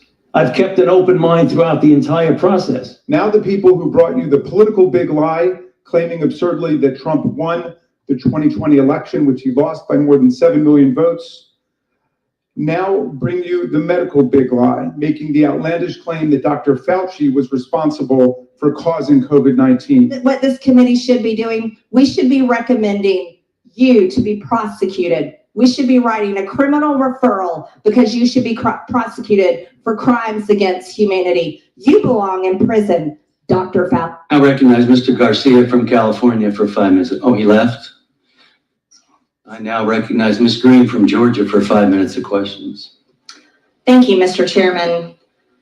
Mr. Fauci, you were quoted on CBS Face the Nation saying it's easy to criticize, but they're really criticizing science because I represent science. Do you represent science, Mr. Fauci? I am a scientist who uses the scientific method to gain information. Yes, you said you represent science. Do you represent science, Mr. Fauci? Yes or no? Yes or no? No, that's not a yes or no. Yes, it's a yes or no. I don't think it is. Oh. He don't want to stand behind his word now. What's wrong? But see, like I said, guys, you know, this is PSYOP. Now, we've seen this. A lot of us lived through this. This is recent history. They've banned people. You better take the shot. Otherwise, you know, you are you're hurting people. Look at this. Millions and millions of people died and this yada, yada, yada. Okay. And now this guy don't want to admit to what his role in the whole pandemic. He was a major player, but he wasn't the only one. Where's Bill Gates at? Now they want to rehire people. Now they want to rehire people. Yeah. Kaiser all of a sudden. These people threaten you. You're going to be fired unless you submit your body to our demands. And people say, no, that's just like rape because you're trying to penetrate me against my will. You want to penetrate me with a needle? That's basically like a rape. It's like a rape in all sensitive purposes. And it's not a my body, my choice. So so people start saying my body, my choice. It is appropriate.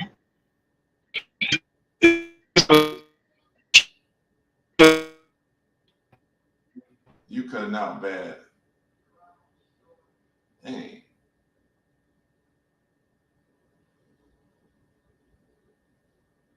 You done cut out again. Okay. You kind of coming in and out. Is it where you standing or is the phone just don't have that much juice? Dang, she cut out again. But the point is that now, okay, so here's Fauci pretending like he didn't say what he said, pretending like he didn't do what he did.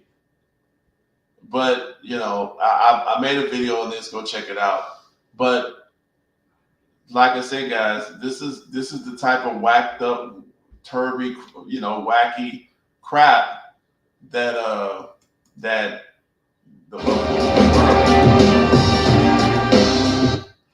this girl here. Hold on, there she is, Brianna, the black. Get your response. Hold on a second. There you go. You back? Yeah. To back up the Fauci, what you were saying about it's a rape. Yeah, it's a rape of the. It's not a sexual rape. It's a rape of the mind, of people's psyche. It's a rape of your body. Oh yeah, when it comes to the actual injection. Yeah, you said. Yeah, I'm saying in how they manipulate. I'm talking about in how they manipulated people into taking this jab. And then if you says no, they're gonna fire you. So that's like what you call these people, Weinstein, and they claim, which probably kind of true. Hey, you need to go ahead and let me have my fun with you. Otherwise, you can't sign the deal, or you can't get this, or you can't get that. Yeah. That's considered rape. Oh yeah, let me have my way with you. Otherwise, you can't work here. It's fun. It's funny when it came to the jab, it wasn't my body, my choice.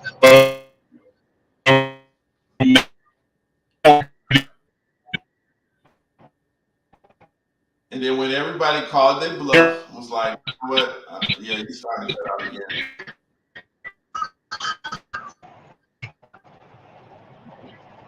Yeah. Go ahead. When everybody started calling their bluff, it was like, okay, well, whatever. I'm fired then. Now it's different. Now, so I want to hear what she says, because like I said, she usually keeps a straight shooter. And as a black person, she's keeping her authenticity. She's doing what we say we don't want. This is what we demand of black representatives. Okay? That's what she's doing. Now, I'm saying to people, if you don't support her, then you're not falling in line with culture. You cannot, that's a vote. See, so even if somebody does, let's say she's saying something here or there that you didn't agree with, this is what we got to get past. Because some of this stuff, you got to realize the sewerage that our people have been put through mentally. Yes, people were raised with weird agendas, okay? People were raised by now with weird agendas. So even if they do try to do good, they're coming from a place that you probably didn't even go to. So they may have some stuff that ain't all the way right in their thinking. It's gonna take them time to get out of that. But you can tell that they're sincere. They're actually trying to get to a good place and be authentic. You should support it. You should support that, and just gently. We got to learn how to say the truth to people gently. This is what I was trying to talk to Leroy over a little bit, because see, the thing is, if we can't say, some of the truth need to be said hard, because some people are hard-headed, but everybody don't need to be talked to like that, because some people will listen to you, and they are trying to listen to you. But if we can say certain, we can mix and match it. This is what the police do. This is how these enemies getting their way. Okay, they're creating arguments, and they're putting them forth in such a smooth manner that people buy it. So you have to sell your thought. You have to sell your idea that, okay, it says device not connected. Yeah, so let me listen to what she said for a second here. Hold on a second. Your device didn't show connected. He in a bad spot wherever he at. He is in a bad spot. We almost done. First, to Fauci saying that he has always kept an open mind about lab leak theory. It's ridiculous, frankly. I think, you don't need to be a virologist to understand that the scientists who have argued for taking the lab leak theory seriously for the last 4 years have been maligned by the scientific community, ostracized, smeared. And I don't think that would have been possible if the most powerful scientist in America, Anthony Fauci, had truly had an open mind.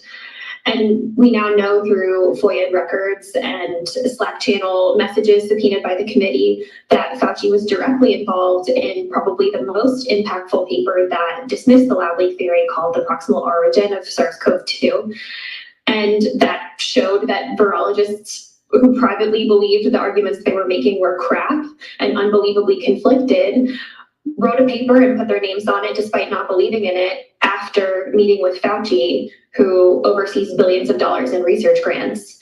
And so Fauci's inability to reckon with the fact that his involvement in that paper was inappropriate, I think speaks to his unwillingness to take accountability for the way that he corrupted the scientific process when it comes to the question of COVID's origins. So what were your top observations from the lines of questioning yesterday? I was a little bit surprised, maybe I shouldn't have been, by how protective of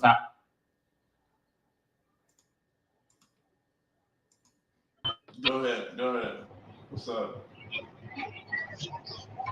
Yeah. Fauci is something else. Man, can you hear me? Is it coming through? Yeah, you coming through. Go Wow. ahead. Whoa. Yeah, Fauci,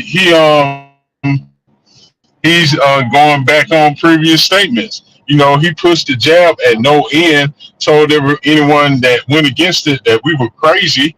And, you got professional basketball players saying, don't listen to your crazy uncle.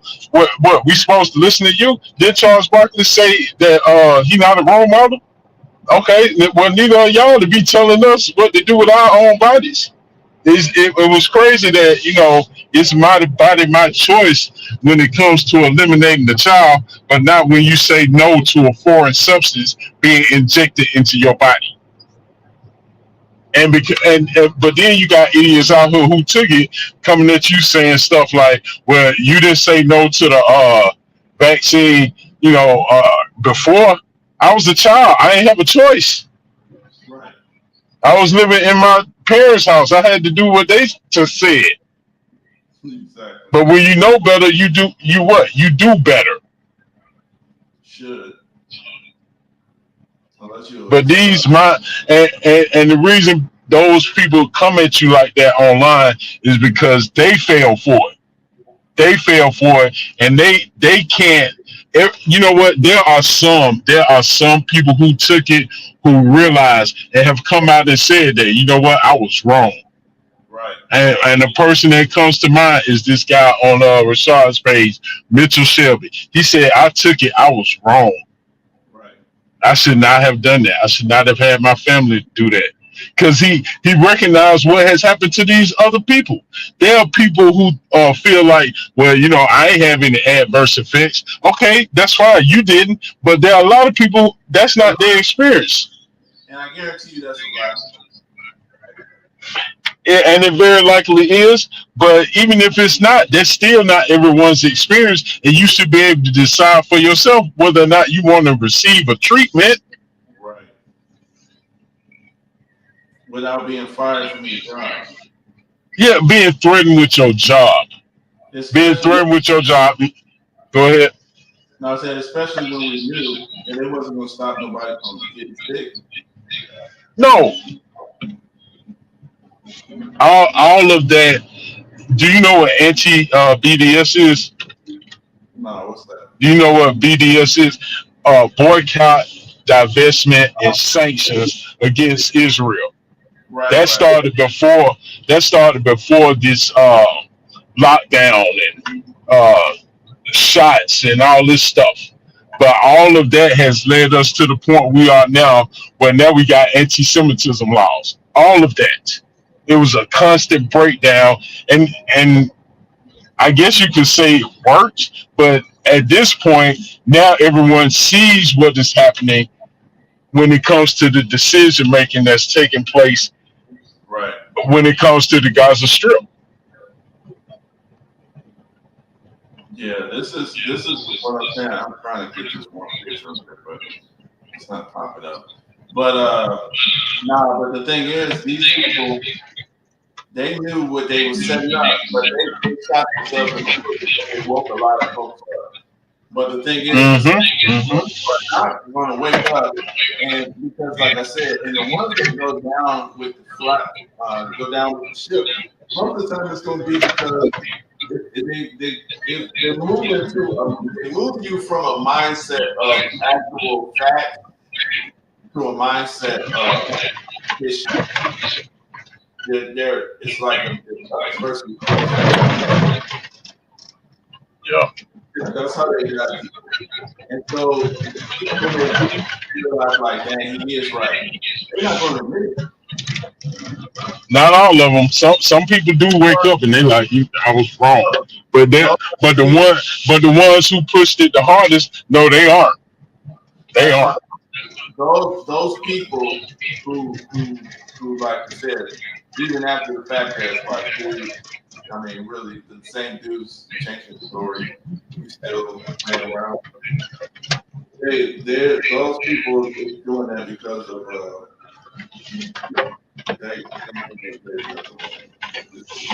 they just can't bear to see you say, I told you, take it. I'd rather die than they wouldn't believe he got me to take my mind. Oh yeah. Before I admit I was wrong, I just die first. And that's what's so disgusting about it, Mike. That's what's so disgusting about it, because the things I called in and said or posted online, it wasn't to hurt anybody's feelings. It was to wake people up, to get them to see what they are doing. But instead, it's you're a bootlicker and all this other stuff. Well, no, dude, don't you remember the Tuskegee experiment? How you trusting them now? Oh, well, you don't check to see what's the ingredients in Tylenol, dude. This ain't Tylenol. Hey, look, I do check it. I don't think that, man. But I mean, at the same time, if these are the arguments, you got to realize, it's like I said, it's about deflection, whataboutisms. It's not about, okay, look, this is the problem. This is something wrong here. How come they are stopping the liability of these drug companies? They can kill you and then nobody get in trouble. I'm not taking that. That's crazy. But the news said, how come there is no, they didn't run hardly no commercials on their own. Pfizer never told you to take their stuff. You find a commercial from Pfizer during that time. They run commercials from their other stuff. Pfizer didn't tell you that they was telling people to take it before the FDA approved it. Remember that? The FDA didn't even approve it. They was like, oh, this is emergency authorization. And they was like, just take it anyway. Bro, please. Where's your 5 years of testing? Dude, just take it. Well, this is not normal. You're not a scientist. Really? I can't read? Well, you don't know what you're reading. Well, the CDC is conflicting with the FDA or the NIH. So what? Take it. It was just like, people telling you got to test. Hey, but now you got Chris Cuomo coming out saying that he took ivermectin. He's taking a regimen of ivermectin now. And when you put when before it was that's horse paste. Exactly. I You know, guarantee you, still up there on Rashard's page when I was back in the previous. They was talking about how you're not a scientist. Dude, and like I said, we knew at that time. I'm trying to post this one to show people how we actually knew at the time that this was full of crap. We knew even before they came out with the vaccine what they was going to do. And the reason why we knew it was a lab leak because they had tried it earlier during Obama's time. But see, because people oh don't yeah, see, with that H1N1. right. But also, Yep. post this one. I'm just gonna post one picture because it won't post them. For some reason, I think Biden. You talking about with the HPV? No, let me show you. I'm gonna show you. I think I can get it. I think we can get it. Why are you looking for me for? Let me say this, Mike.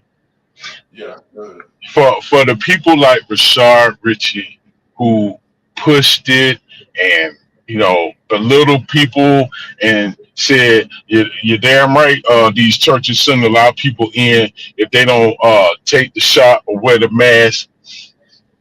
It's the same person who 2 years prior to 2019 interviewed another reporter who brought out in a local story that started out as a person that was missing that worked at Emory. Now, when Rashad interviewed this reporter, it came out that not only he worked at Emory, but the person was a doctor 2 times over, a decorated naval officer who was missing. Who also was telling people that the flu shot was killing people. This was in 2017. I remember him. He worked at this. Yes, and then he when they found him. Now remember, he's a decorated naval officer. When they found him, they reported that he drowned. Right. Okay. Now look, I've never been in the Navy. The closest I came was being a Boy Scout. But what I do know is when you leave the Navy, you gonna be a fish. Yeah, it's gonna you could still drown, but it ain't gonna be easy. Coming out of the Navy, but yet 2 years later, he's telling people to go out here and stick this needle in their arm of some stuff that it can be very detrimental to your health. And him and people like him know about the Tuskegee experiment. No, I did not have to hear any of the information that came out about the shot before I said no. Because of what happened with the Tuskegee experiment. That convinced me that y'all can keep that. That's what I'm saying. Some people they don't think a lot of weird stuff for us to see it, but a lot of people they just trust in that system so much that you gotta prove it. You're not an authority. Oh, you didn't graduate from high school, or well, show me the science. Prove the science. Yeah. You really know what a liposome is. Like, dude, are you serious? Yeah, really. Yeah, you don't have to be a scientist to use common sense to know that when someone identifies themselves with science, they are a liar. Which is what Fauci did. But a lot of people got hurt behind that, and worse. It's people still coming out. One of the Pussycat Dolls got shunned from the industry because she spoke on it. Yep. Oh, yeah. At that time, it's just like when they talk about religion. They love talking about Just like when they talk about what? religion. Religion.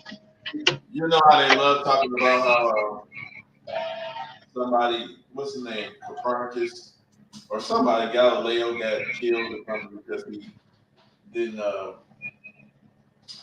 what you call it, agree with the church, and he got stoned or Okay. something. You know, if you haven't heard people talk like that. I didn't know that's how Galileo went out. They stoned him. Yeah, it was something like that. He was saying that he's going against the word of God and whatever it was. But the point is, the religious people love bringing that up. You know, I can't find the one. Oh, this is the first one. I think this is one. I haven't brought this up in a long time. Let me show y'all how I do it. Okay, so this right here, this is December 8th, 18th, okay, 2020. So this is Yes. This is like the first month that they brought out this new vaccine thing. Mm-hmm. So now listen, I knew it. I can't find the one that I really wanted to find, but this is good too. As soon as they brought this thing out, it was like, look at that. They were like, well, oh, I'm putting the wrong stuff up. I gotta exit out of this. Sorry. You want a really good one? Go to goodsciencing.com. I haven't looked at it in probably 6 or 7 months, and they were just tracking what was happening to athletes worldwide Right. of the collapsings and the deaths. Wow, man, dude, there's footage out there of people collapsing while warming. You know how you stand in a circle and you're stretching, you're doing your warm-ups before you play. It's people collapsing at that point. Right. Do you realize that people didn't understand this? I put this on Rashad page at that time. Okay, so these people just had one dose. This is December. It just came out. This is the V-Safe active surveillance for COVID-19 vaccines. This is their system. It shows how, as soon as they got a certain amount, 600 people, you got 3 health impacts right away. 10% more, you got, that's more than 10% increase in health impacts. See, 600 to 6,000. So the number increased about a little less than 10%. So, they multiplied the number by, let's say you multiplied by 1,000. Okay. But then you multiply the health effects, it's impacting at a higher rate. So these rates are just astronomical. They're supposed to have stopped it. The pregnancies at time of vaccination, I mean, these people had issues. That's just one little, that's what right away we was like, dude. And then I think this is the one. Man, do you know that during that time that spontaneous abortions in the military increased by 300%? Oh yeah, there's some old ones. Now you have turbo cancers every week. Naturally people are dying constantly, but it's famous people. You know, even now, because I couldn't even show some of this. I couldn't even show this. It's right here. It explains to you. This is their official stuff. Unapproved medical products. You go take it. Look, it says the agency provides scientific and regulatory advice to vaccine developers. They just say, hey, we're going to provide you some advice. Come on, man. They don't regulate these people. They don't come in with authority. They provide advice. You don't take it. Come on, man. They didn't want. Hey, I'm about I'm about to send you a screenshot on Messenger that I took on December 20. Let me look at it again. December 4th, 2021. Okay. Let me go. I'm gonna back over to it. One second. Tell me where you sent it. All right. What? They're not gonna let me send it. But This video is gone anyway. We're gonna get rid of this. Oh yeah, see people dying left and right. But see, this is before. But I was trying to find one. We knew before the thing even came out that it was bad news. I'm trying to find the one that I had when they talking about this lab leak stuff, like they didn't know. We knew this stuff during, you know.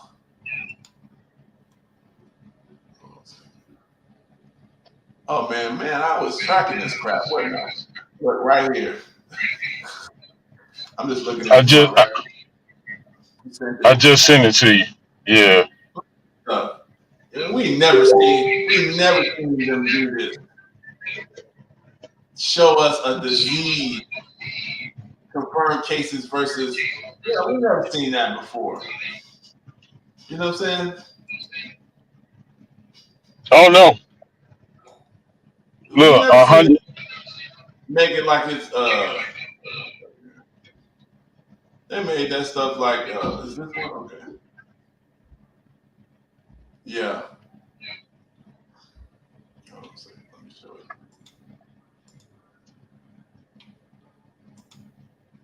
it. Yeah.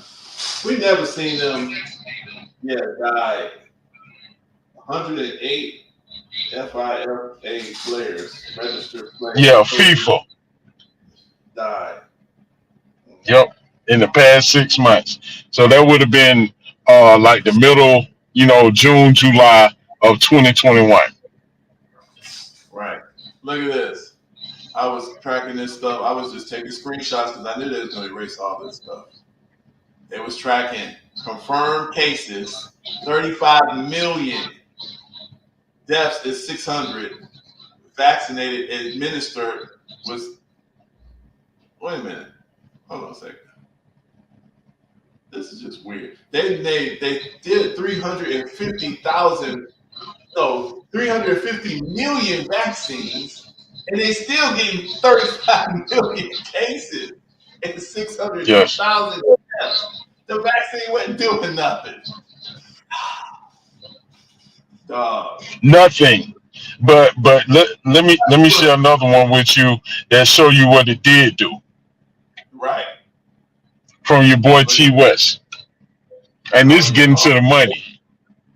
Now we need to get his videos that they banned. Remember him? They banned a lot of his stuff. Remember this woman? I want to leave an example for pastors and African American community. Got my first vaccine dose today. Thank you, Pastor Joy Carter, for his leadership in pulling Black clergy together and for allowing me to pray that dead. It was a lot of people like that, man. A lot of people that might be here right now had they not done that. And I give you another name, Hank Aaron. Oh yeah. He said the same thing. I took it, to show people that it's fine and this, that, and the third. 2 weeks later, he out of here. Yep. What about her? He had no other health conditions except that he was getting up in age and wasn't moving around like he used to. Yep. He took the shot. 2 weeks later, gone. Then Jovita Moore, a local anchor who had been on Channel 2 14, 20 years, she took it. Next thing she got brain cancer. 2-3 months later, she out of here. Yeah. See? And then if you can't say nothing, if you say, you trying to take advantage of this, what's the brother who did the Streetwalkers, or Street Rumors? Haroon. Howard.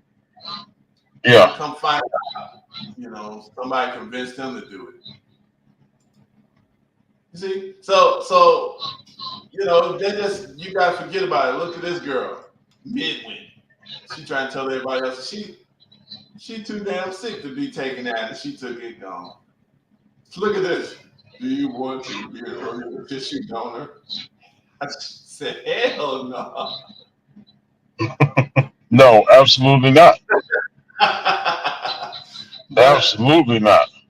Then at this time, like I said, so no, we can't let these people just be forgetting this stuff. Nah, see, because they got all this other stuff, this Gaza stuff going on, and then Fauci, many of the Democrats were, given that they were extremely critical of this this deputy who had testified recently about misleading FOIA researchers. Is there are people on the other side of this taking the position that that was like a lone wolf circumstance for which Fauci bears no personal accountability? It definitely seems like Peter Daszak, the head of Equal Health Alliance, a collaborator of the Wuhan Institute of Virology, and David Lorenz, a senior advisor to Fauci, who conspired to avoid FOIA law, are the scapegoats, and Fauci continues to be championed as a national hero. The problem with this, of course, is that Fauci led the NIAID, and typically in Washington, and he said, she's telling us what we already know, but I just wanted, because they fired this black woman because some other stuff, but this kind of gain of function research without proper protections in place. What is happening right now? So basically, in a nutshell, they made the thing. They made it. Because everybody was saying when it first came out, oh, this is an unnatural virus, it's not normal. And they laughed at them. Oh, it's natural, just came out by itself. Okay, so these are the people, they're saying that Fauci funded it. They sat up there and talked, it's a Wuhan, China virus, but they made it over there with their funding. Now, I was trying to get the little paper that I got. It's somewhere. I'll post it on regular post. But this paper basically shows how it's a story in 2015. How people were warning them to stop making this thing because they were making it in North Carolina back in 2014. Obama was like, no, all right, that's one. I mean, whatever. But he said no. So he said, yeah, that's what his mouth said. I'll sell them out on this and this and this, and I genocide them here. But with this one, no, we're not gonna do it. So Fauci got mad and moved it over to China because it was illegal now in the U.S. He didn't want to get in trouble. So he moves it over to China, and they finished making it. That's what they did. And then somebody found out, and then they ran a story. I got the paper, but I mean, I can't find that story right now. Dude, when they said it occurred in the Wuhan meat market, they lost me right there. It was a wrap. A meat market? You telling me all these hundreds of centuries that have passed by, and now we get this brand new thing that came out of a meat market because somebody over there eating bats? No, bro. See, like I said, some people they gotta, see when you gotta learn the truth the hard way. That's why I'm saying before. I'm like, we got to get out of this situation. We got to learn everything the hard way. I know it's so tempting for the people who get it really quick. Okay, this is our situation. We can't just go blindly trusting folks. If some of us get it faster than others, but I'm saying that I think that we do need to start actually trying to be a little bit more tactful with our delivery on some of this stuff, because even though some of these people make us mad because they're doing some bootlicking stuff, but what ends up happening is people listening to both sides and they're like, you know what, I don't know really nothing about this, but those folks sound nicer. And that's it. Oh, hey, look, Dr. What's the lady's name in Michigan? Oh, what's her name? The sister. She sounded really nice and was telling the flat out truth. And they did everything they could to shut her up. The one, oh, man. I know you're talking about. Yeah, but they shut her up. Yeah. No, I said they did everything they could. I ain't say they were successful. Well, If you, I know what her name is, but I can't remember it right away. I can see her face when when you end the live. Then it's gonna come to the both of us. But show the picture I just sent you. It speaks to the just show the one I just sent you. Cause dude, this thing was so diabolical from its inception. And then think about this: how they if everything is as they said it was, how they make that much vaccine that quick? Because they didn't make it that quick. They already had it. All right, and that's what I was trying to show you. I can't find the paper because I got that. I got that paper, the article. Yeah, that one right there. You see what it says? Right. I read it. Y'all really think the same government that injected syphilis into African Americans at the Tuskegee Institute, subjected Americans to LSD during the 60s, and let Michiganders drink poison water in Flint is now asking you to get vaccinated because they care about you? Yeah. And that's just three things. It's a list longer than the street I'm on that we can add to this. Right. You know, what you mentioned earlier about LBJ letting people die, the Vietnam War being started on a false flag, 9/11. I mean, it's going to the moon. Here's another thing I think we can do to actually start to try to get our people into a winner mindset or winner set us up better is this. We got to start having the conversations. We got to start learning, what actual science and math, we got to start learning about that. Because there's certain conversations that we need to be having that we can't even see that is important.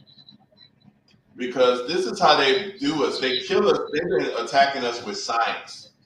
And we've been under scientific assault for several generations. Let me see here. And like I said, it's like if you don't really know too much about that field, you'd be like, whatever. You can't really see it.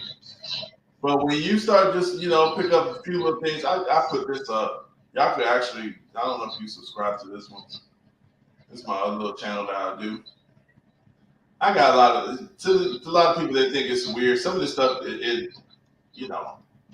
it's the history, some of it people say it's weird, but like, it's just some of the history of the math, and we can have some of the conversations a little bit on this too. But really, the thing is, if we don't learn like this whole culture of the math science community, that's how they actually been killing us. Those are the most deaths that they get. That's why they can smile. This is where Margaret Sanger came in to the play, to the picture. You see what I'm saying? And this is what I'm saying. Yeah. Like, a lot of us we couldn't see it, and a lot of us still can't see it because we don't know that stuff. But how do we win? But how do we win, Mike? Check the picture I just sent you. I think, as a matter of fact, I think you might have posted this originally. I just took a screenshot. Nah, not that one. The one I just sent you. Okay.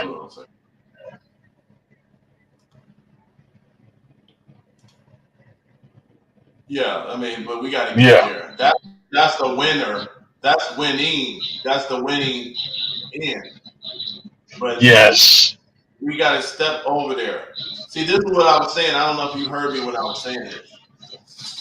if we're the ones who know where our community needs to be, okay, we're gonna have to have, it's like this. If I was to go start trying to teach you, let's say you didn't know calculus, and I knew some calculus, and I went to start teaching you calculus, dude, I can't expect you to get it because you haven't been exposed to it.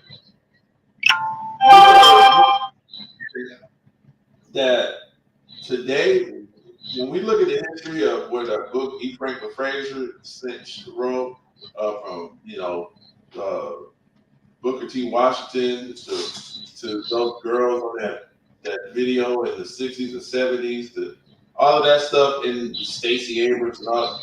There's been several generations of people that have not seen it. They think this is fake here. This is what you got on the screen here. Fake. That's not stuff. That's not possible. That's not. Look, they laugh at you to even suggest something like this. They get mad at you for even thinking like this. This is not possible. That's white people stuff. So, Yeah. So it's the same just like they'll tell you that I'm worshiping Jesus and he a white God. Hold on now. I thought he was everybody's God. Whether you believe in him or not, that's what it is. So to just say that, well, you worship a white God. Last time I checked, he wasn't even white. So, and it don't even matter. Except for those who want to use something like that against you to try and push an agenda that is detrimental to anyone who buys into it. Well, they made it matter when they lied. So it does matter, because if people are out there believing a lie, that matters. But it shouldn't have ever mattered. No. But that's the reason why when Putin showed what he showed of their records, of their artwork of, biblical people, and, those are very ancient. Some of those artworks are old, and there are a lot of black people in those things depicted. And the only reason why it matters is because they made it matter by lying. So we need to understand, it does matter now, but we're trying to work to make it not matter. But the only way you do that is by continuously telling the truth, and that's it. You got to clean that lie up, because then once people understand, like, okay, this is what it is, but it's not saying somebody's superior or inferior. It's just saying that this is a normal human being. We are not some other. You see, that's what I was talking about earlier. Like, look, we don't. A lot of us don't even understand how over the planet they have demeaned blackness. For us to even have to call ourselves proud. Dude, the con is so. Go ahead. Because you don't see the mom arguing with the man. He's smiling. It's like, that ain't possible. That's good. This is what they mama, and you can't get them there until, you know what I'm saying? Until we had to get them there by each one of us in our families that look like this, instruct the children that you see in these pictures in the way that they should go. Because the other ones, like the chick that was in the video who said that, I don't want no husband. I sad to say, for her, it ain't no help. Unless they sincerely change. Unless they sincerely, recognize that, the road I've been traveling, I got to change it because this ain't working. But see, you see what one thing that I'm trying to suggest here is that it's our job actually to make them change. And I know we've been taught that it's not our job, but let me tell you why it is. The reason why is because the enemy actually seen us looking like what you got posted on the here. And so he took the point himself to say, you know what? we need them to hate each other. No, that ain't gonna work. We got to do this. We got to do that. So he went to work to make us change. Okay, and how did he do that? Because he got control of our social resources. That's what integration was for. Because during this period of time, that's why we started off with the show.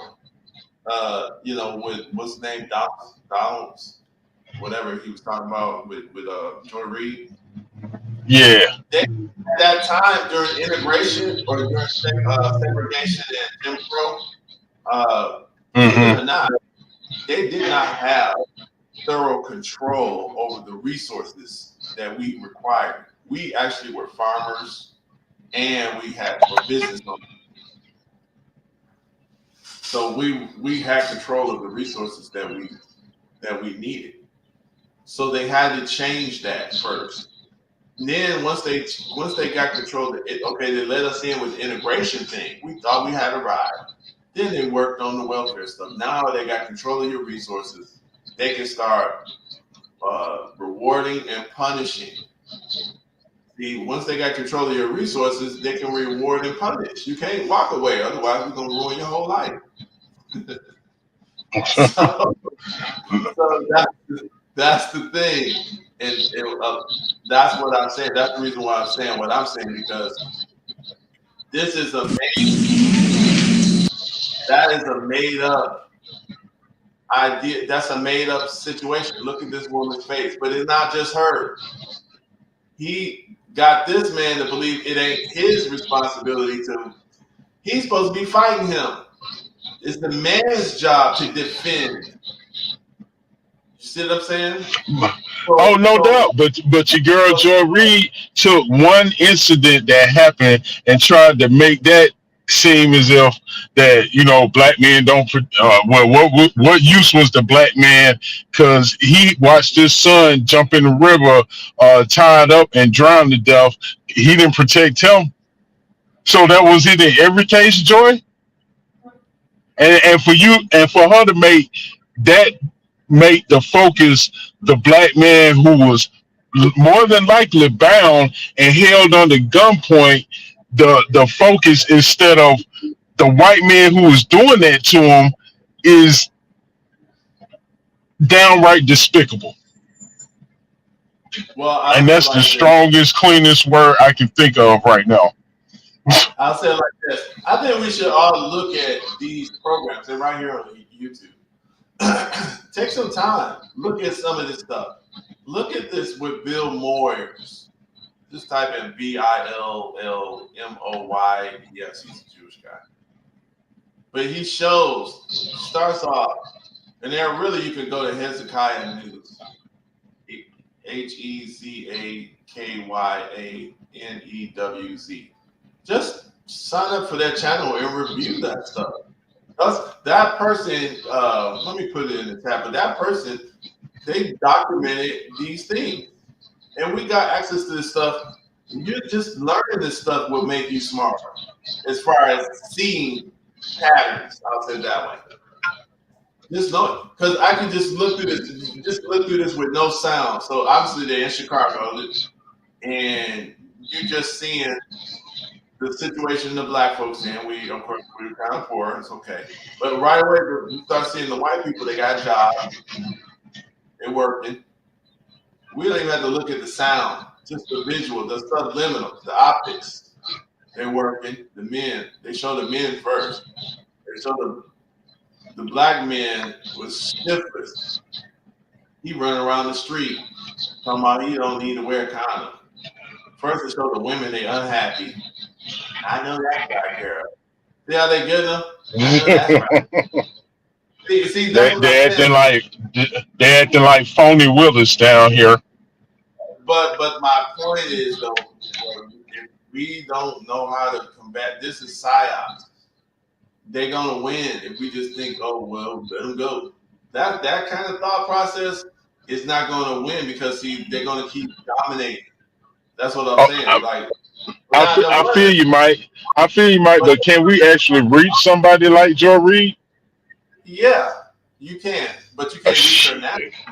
But see, that's what I'm saying. If you think that way, if you think that, then it's not going to work. But if you understand how you study what they did, how did they reach these girls? These same girls as this woman. Organizations. This woman is talking right. Who reached her? See what I'm saying? It probably started inside of her family There you go. that she grew up in. So there you go. So the same thing with Okay, well, Jory ain't yours or my child. It ain't no reaching her. Look, you Shit. not. Hey, look. I got sisters that can't be reached, bro. And we grew up in the same household with a black daddy and a black mama. But you're not thinking. And they can't be reached. You're not looking at what I'm saying. You're thinking at them as them right now. They're done now. People are like concrete. You can pour concrete at a certain point.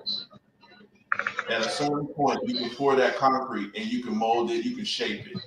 But once it gets to a certain point, it takes a lot of different effort to shape it. You're probably not going to do it. So no, you got to break it. You gotta break it and come in with some more. Okay. You got to break it. You got to clear that out, and you got to pour some more. So that's my point. But guess what? If you don't understand how these people are how to Stacey. Your price for gas. So when I'm talking about reaching people like George, like Stacey, I'm not talking about them directly. Listen first. I'm not talking about these people right now. I'm talking about their prototypes are unknown, who right now are children somewhere. Yes. Okay. Yes. And what they're being taught though, who's teaching them? Who's recreating them? They're being taught by people who going to end up making them into what we're having a problem with. You see what I'm saying? So that's all I'm saying. Yeah, I get that. I get that. So that's what I'm saying. But the crazy thing is, Stacey Abrams grew up inside of a family.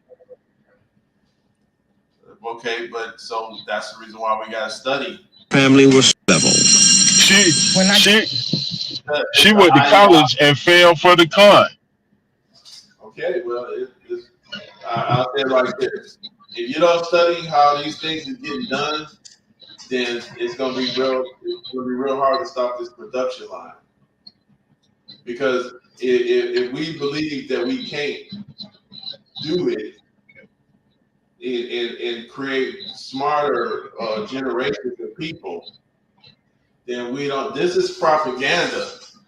That's what is happening here, and that's why I'm showing this stuff, and that's why I'm glad the person, because this girl actually she went along with the game earlier in the show. That she didn't want to be married to her baby, but she actually does. And but she just wanted to, she was embarrassed around the other girls to say that she did. Those two thugs, they were kind of real strong-willed. You see the ones with the face, they have nothing but anger. You couldn't get to them. Strong-willed or ignorant? No, this is be both. Still, it's dangerous. Her and this one, this other one. Stiff-necked. Yeah, it don't matter. That that one right there. That one, but it was this one too. This one right here. That one. See that face? Yeah, you can see her neck about to move left to right and up and down and all around with us. Right. I don't need no man. See, the other ones, they wanted to be married. There was one that was strong enough to hold her hand up, and she got laughed at, but the other one did want. So that's what I'm saying. We got to understand, like, this is nothing but training and teaching. But you can't really you got to realize they had to take control of your system first. When you had control of your system, no, they can't do that. That's what we produced under segregation and Jim Crow. Look at them. They don't look dirty. They don't look unhappy. You know, where are we getting this information from that all of our people was just under suffering and blood and death and the lash of the whip back in the 40s? Where are we getting this from? Who's telling us this? Shouldn't we go back and read and do the history ourselves? Well, why we don't do that? Why we depend on TV and everybody else to tell us what we got access to now? We got access to the stuff. There's a book, E. Franklin Frazier. He went through and see the way they took the welfare system from his book. Now he didn't advise on this. He had just wrote this book, just documenting how well a lot of black families were doing, even right after slavery and stuff. You got, you know what I'm saying? So he did that, but when they looked at it, we had a problem with these things. So they're like, okay, we got to attack that family. We got to stop that family dynamic. That's what we got. Okay, so check out the picture I just sent you, and this comes from Kelly Robin, somebody on Rashad page. This is the mindset. She's this. Kelly just for No, it's a lot of that right there. Oh, absolutely. So show the people, let the people see the mindset of real time. She posted this like 3 days ago.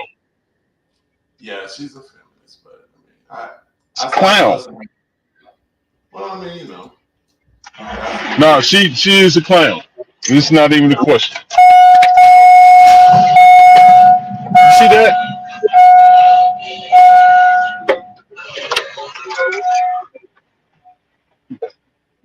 Can you hear me? Right, I hear you. Yeah.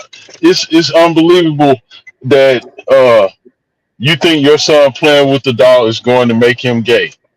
Let me tell you how nonsensical that is. You played Monopoly and you still broke and own nothing. Are you actually trying to justify allowing your son to play with dolls? Okay, I'll say it like this, and I'm just gonna be fair here. Now, I've had words with her many times, so I can't say that I don't agree with you most times. But just on this statement alone, like I said, I just because I've had words with people, I don't mean I'm not gonna give them the fair shake of what they're actually saying. She didn't say what kind of doll it was. Now, I'm not letting my son play with no girl doll. Yeah, that's what she's talking about though, because she said it's going to make him gay. She's not talking about playing with Buzz Lightyear. Right. It's obvious she's talking about playing with Raggedy Ann or some Barbie or something like that. So it's okay. So it's okay to let your son play with a doll, a Barbie, because that's not gonna make him gay. Because you play Monopoly and you don't own that. All right, I don't necessarily. That's what she's saying. Listen, and that's what I said. That's one of the things that if we can't listen to people, then we're not doing anything.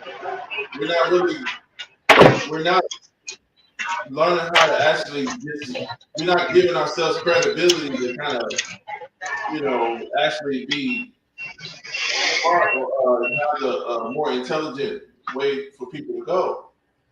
Now, I don't know what level she's talking about playing. I would never buy my son no girl Barbie or nothing like that. I myself remember when I was little, my girl cousins, girl Barbie and stuff. And she said, come play. I held the doll, the man, and they were playing with it.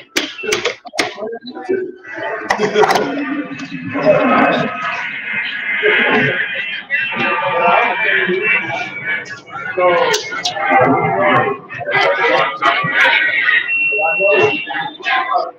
know the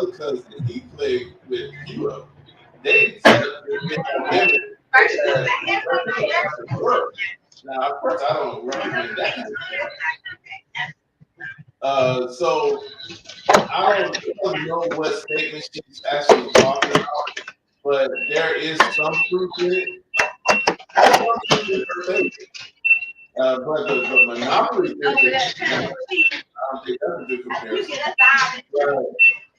I mean, I understand that you're not gonna go right around. I would say, why my son don't mess up that. If he was doing that, I'm like, hey, where are you getting this from? I'm not gonna make it a real big deal right away. I'm just gonna smoothly, get him something, sidetrack him on something else. It's not gonna be a big deal because I know too, if people make a big deal out of something, that could actually be the impact. You don't really see the impact.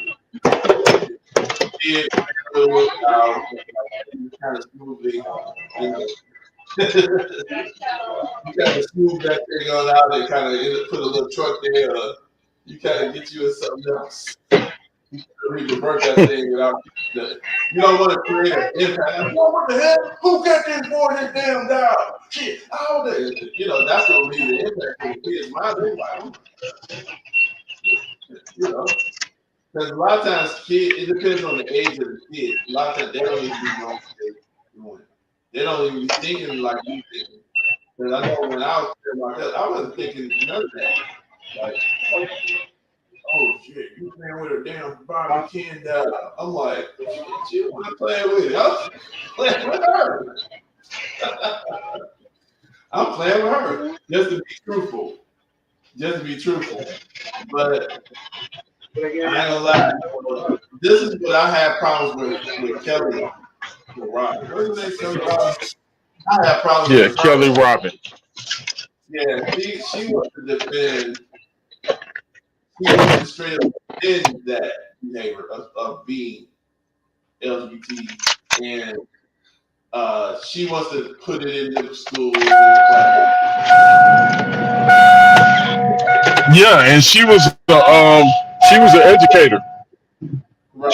From what she said, she was an educator, and that's just as despicable as a lot of the other stuff we've talked about. Because she has no problem with this being taught to children. Well, that's what I'm trying to tell you. Like, see, this is the situation that we in right now. You gotta recognize where you're at and try to move it to where you think it should be. But if you going, you gotta understand that it can be moved because it wasn't here all the time. It was not here in this situation that we're in now. It was not here all the time. So if we don't take it upon ourselves, if we think something should change, and really take it upon ourselves, actually, okay, let's track this thing over some steps at a time. Look at some videos and avail ourselves of a few little books. Then I don't see how we think it's not going to really, because they so debate. Because the people we're talking to right now, they don't reaching out. They are gone. The thing is, Long gone. Right. What I'm looking at is, okay, where is an environment that we can put the right messages in? How do we get those messages? Because of course you start with your household first, but they don't limit their messages to their household. I'm putting it out there. So what? Cardi B is out there on open airs talking about WAP and all this other stuff. And so why shouldn't we go out and make sure that people, a good message is somewhere. Yeah, she's singing about how she got the white WAP, but she couldn't keep her husband. Who you talking about, Cardi B? Yeah. Oh, she not with him no more? Yeah. So they broke up. Okay. Yeah, but like so I guess your WAP ain't all what it's cracked up to be. But she's just as ignorant as them. That's why I said they always go for. They know the form. They've studied the mind of how people form opinions and ideas. They know when to confuse people. when you're at a certain age, that's when you're more susceptible to be messed up.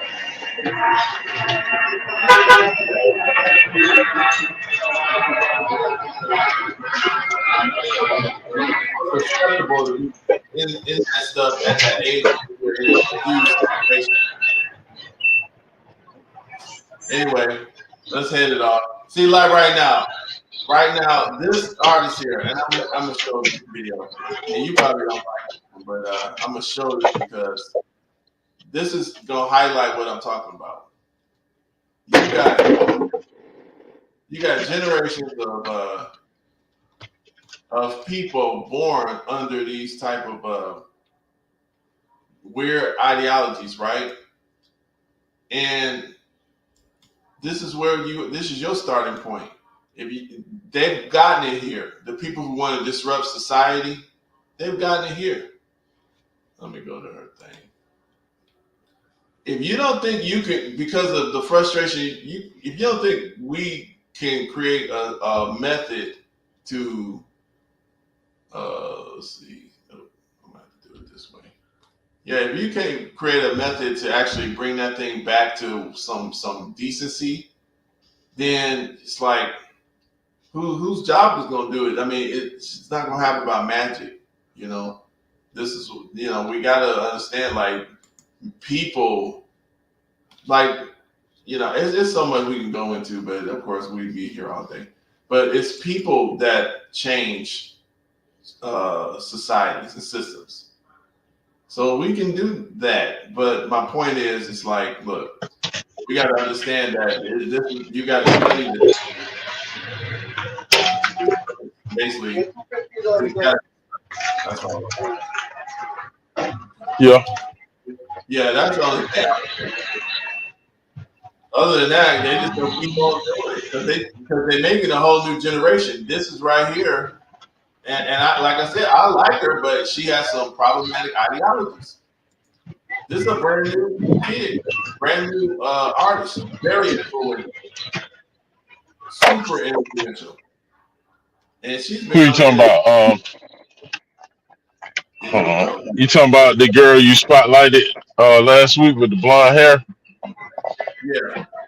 Girl, okay. I'm not gonna pretend like apologies are not. What's up? Make sure I got my feet. Oh. Problematic. Okay, it's not your card. Give me 1 second. It's not your card. What you trying to do? Debit or credit? Credit. Go ahead, Mike. Yeah. Go ahead. No, I'm just gonna pop this on just because I wanted to show this girl, but then this would be it. Okay, here it is. I like this song actually.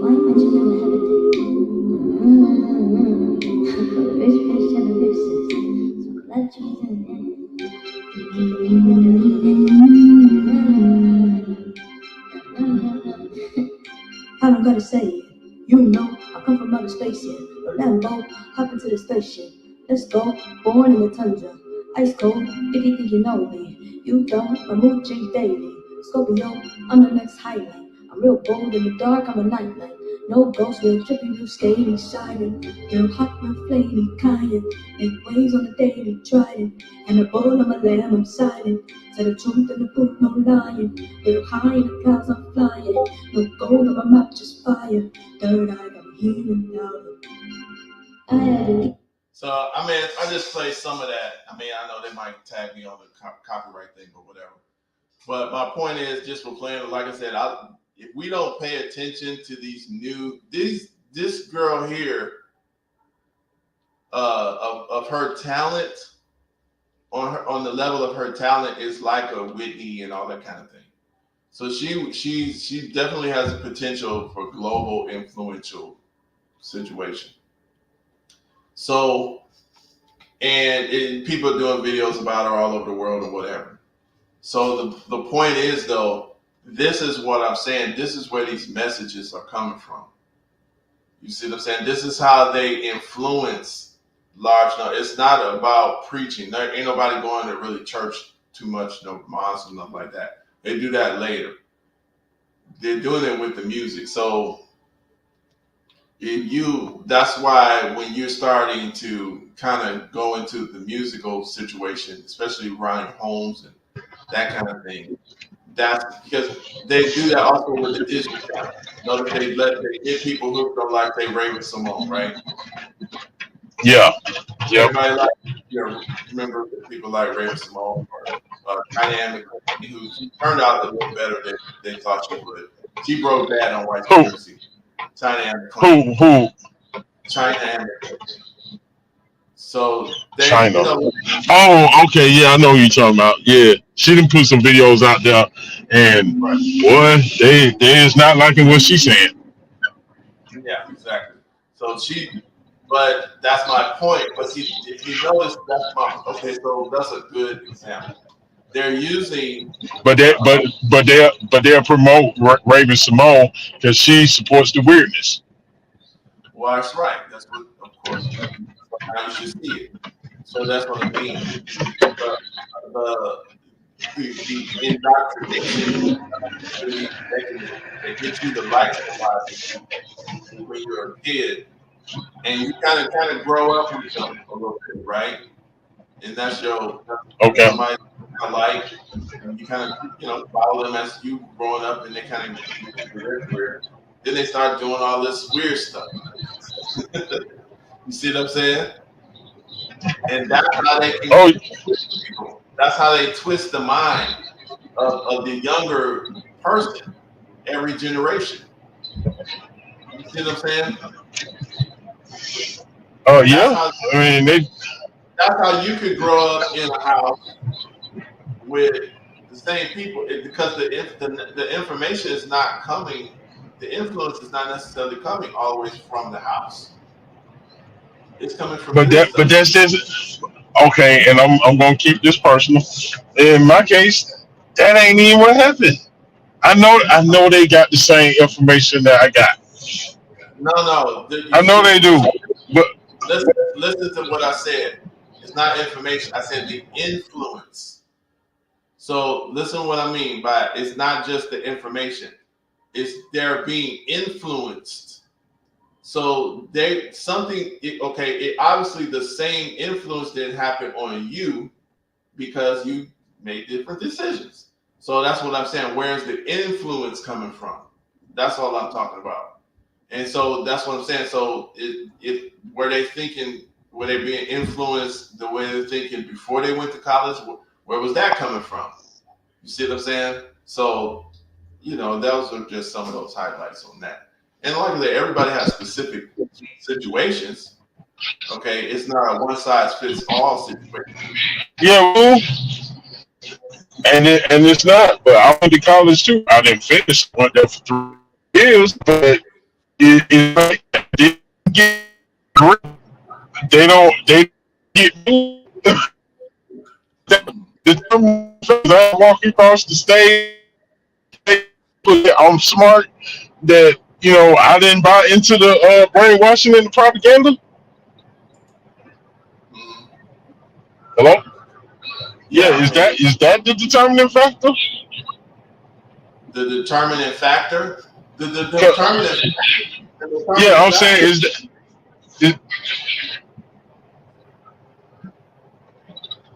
okay, you breaking up. Hello? Yeah, I'm listening. You saying what? No, I just said so because I didn't walk across the stage and get that paper, the degree that said that I'm smart. Is that the determining factor that I didn't get brainwashed like my sisters because they graduated from college? But to them, they say you brainwashed. So y'all can just wait, say that again. To them, I am brainwashed. Yeah, that's what they're gonna say about you if they was on here. Oh wow. Yeah, well, their actions show that they are full blown brainwashed. Because what they learned prior to getting that paper, they have cast off. Okay. Well, like I said before, the objective should be to be like, listen, what actually happened? Instead of, you know what I mean? Because we can say anything, but like, What actually okay, happened? Our grandmother sat down and read the Bible from Genesis to Revelations with all of us. how come they didn't believe Because they wanted to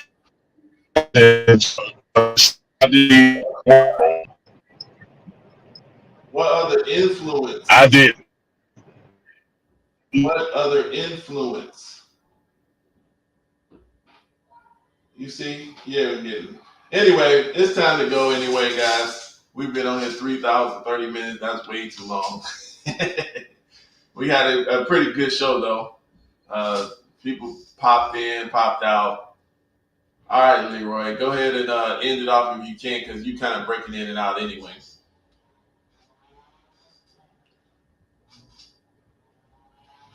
I guess he's kind of broken out. So that's it. We're going to end it off.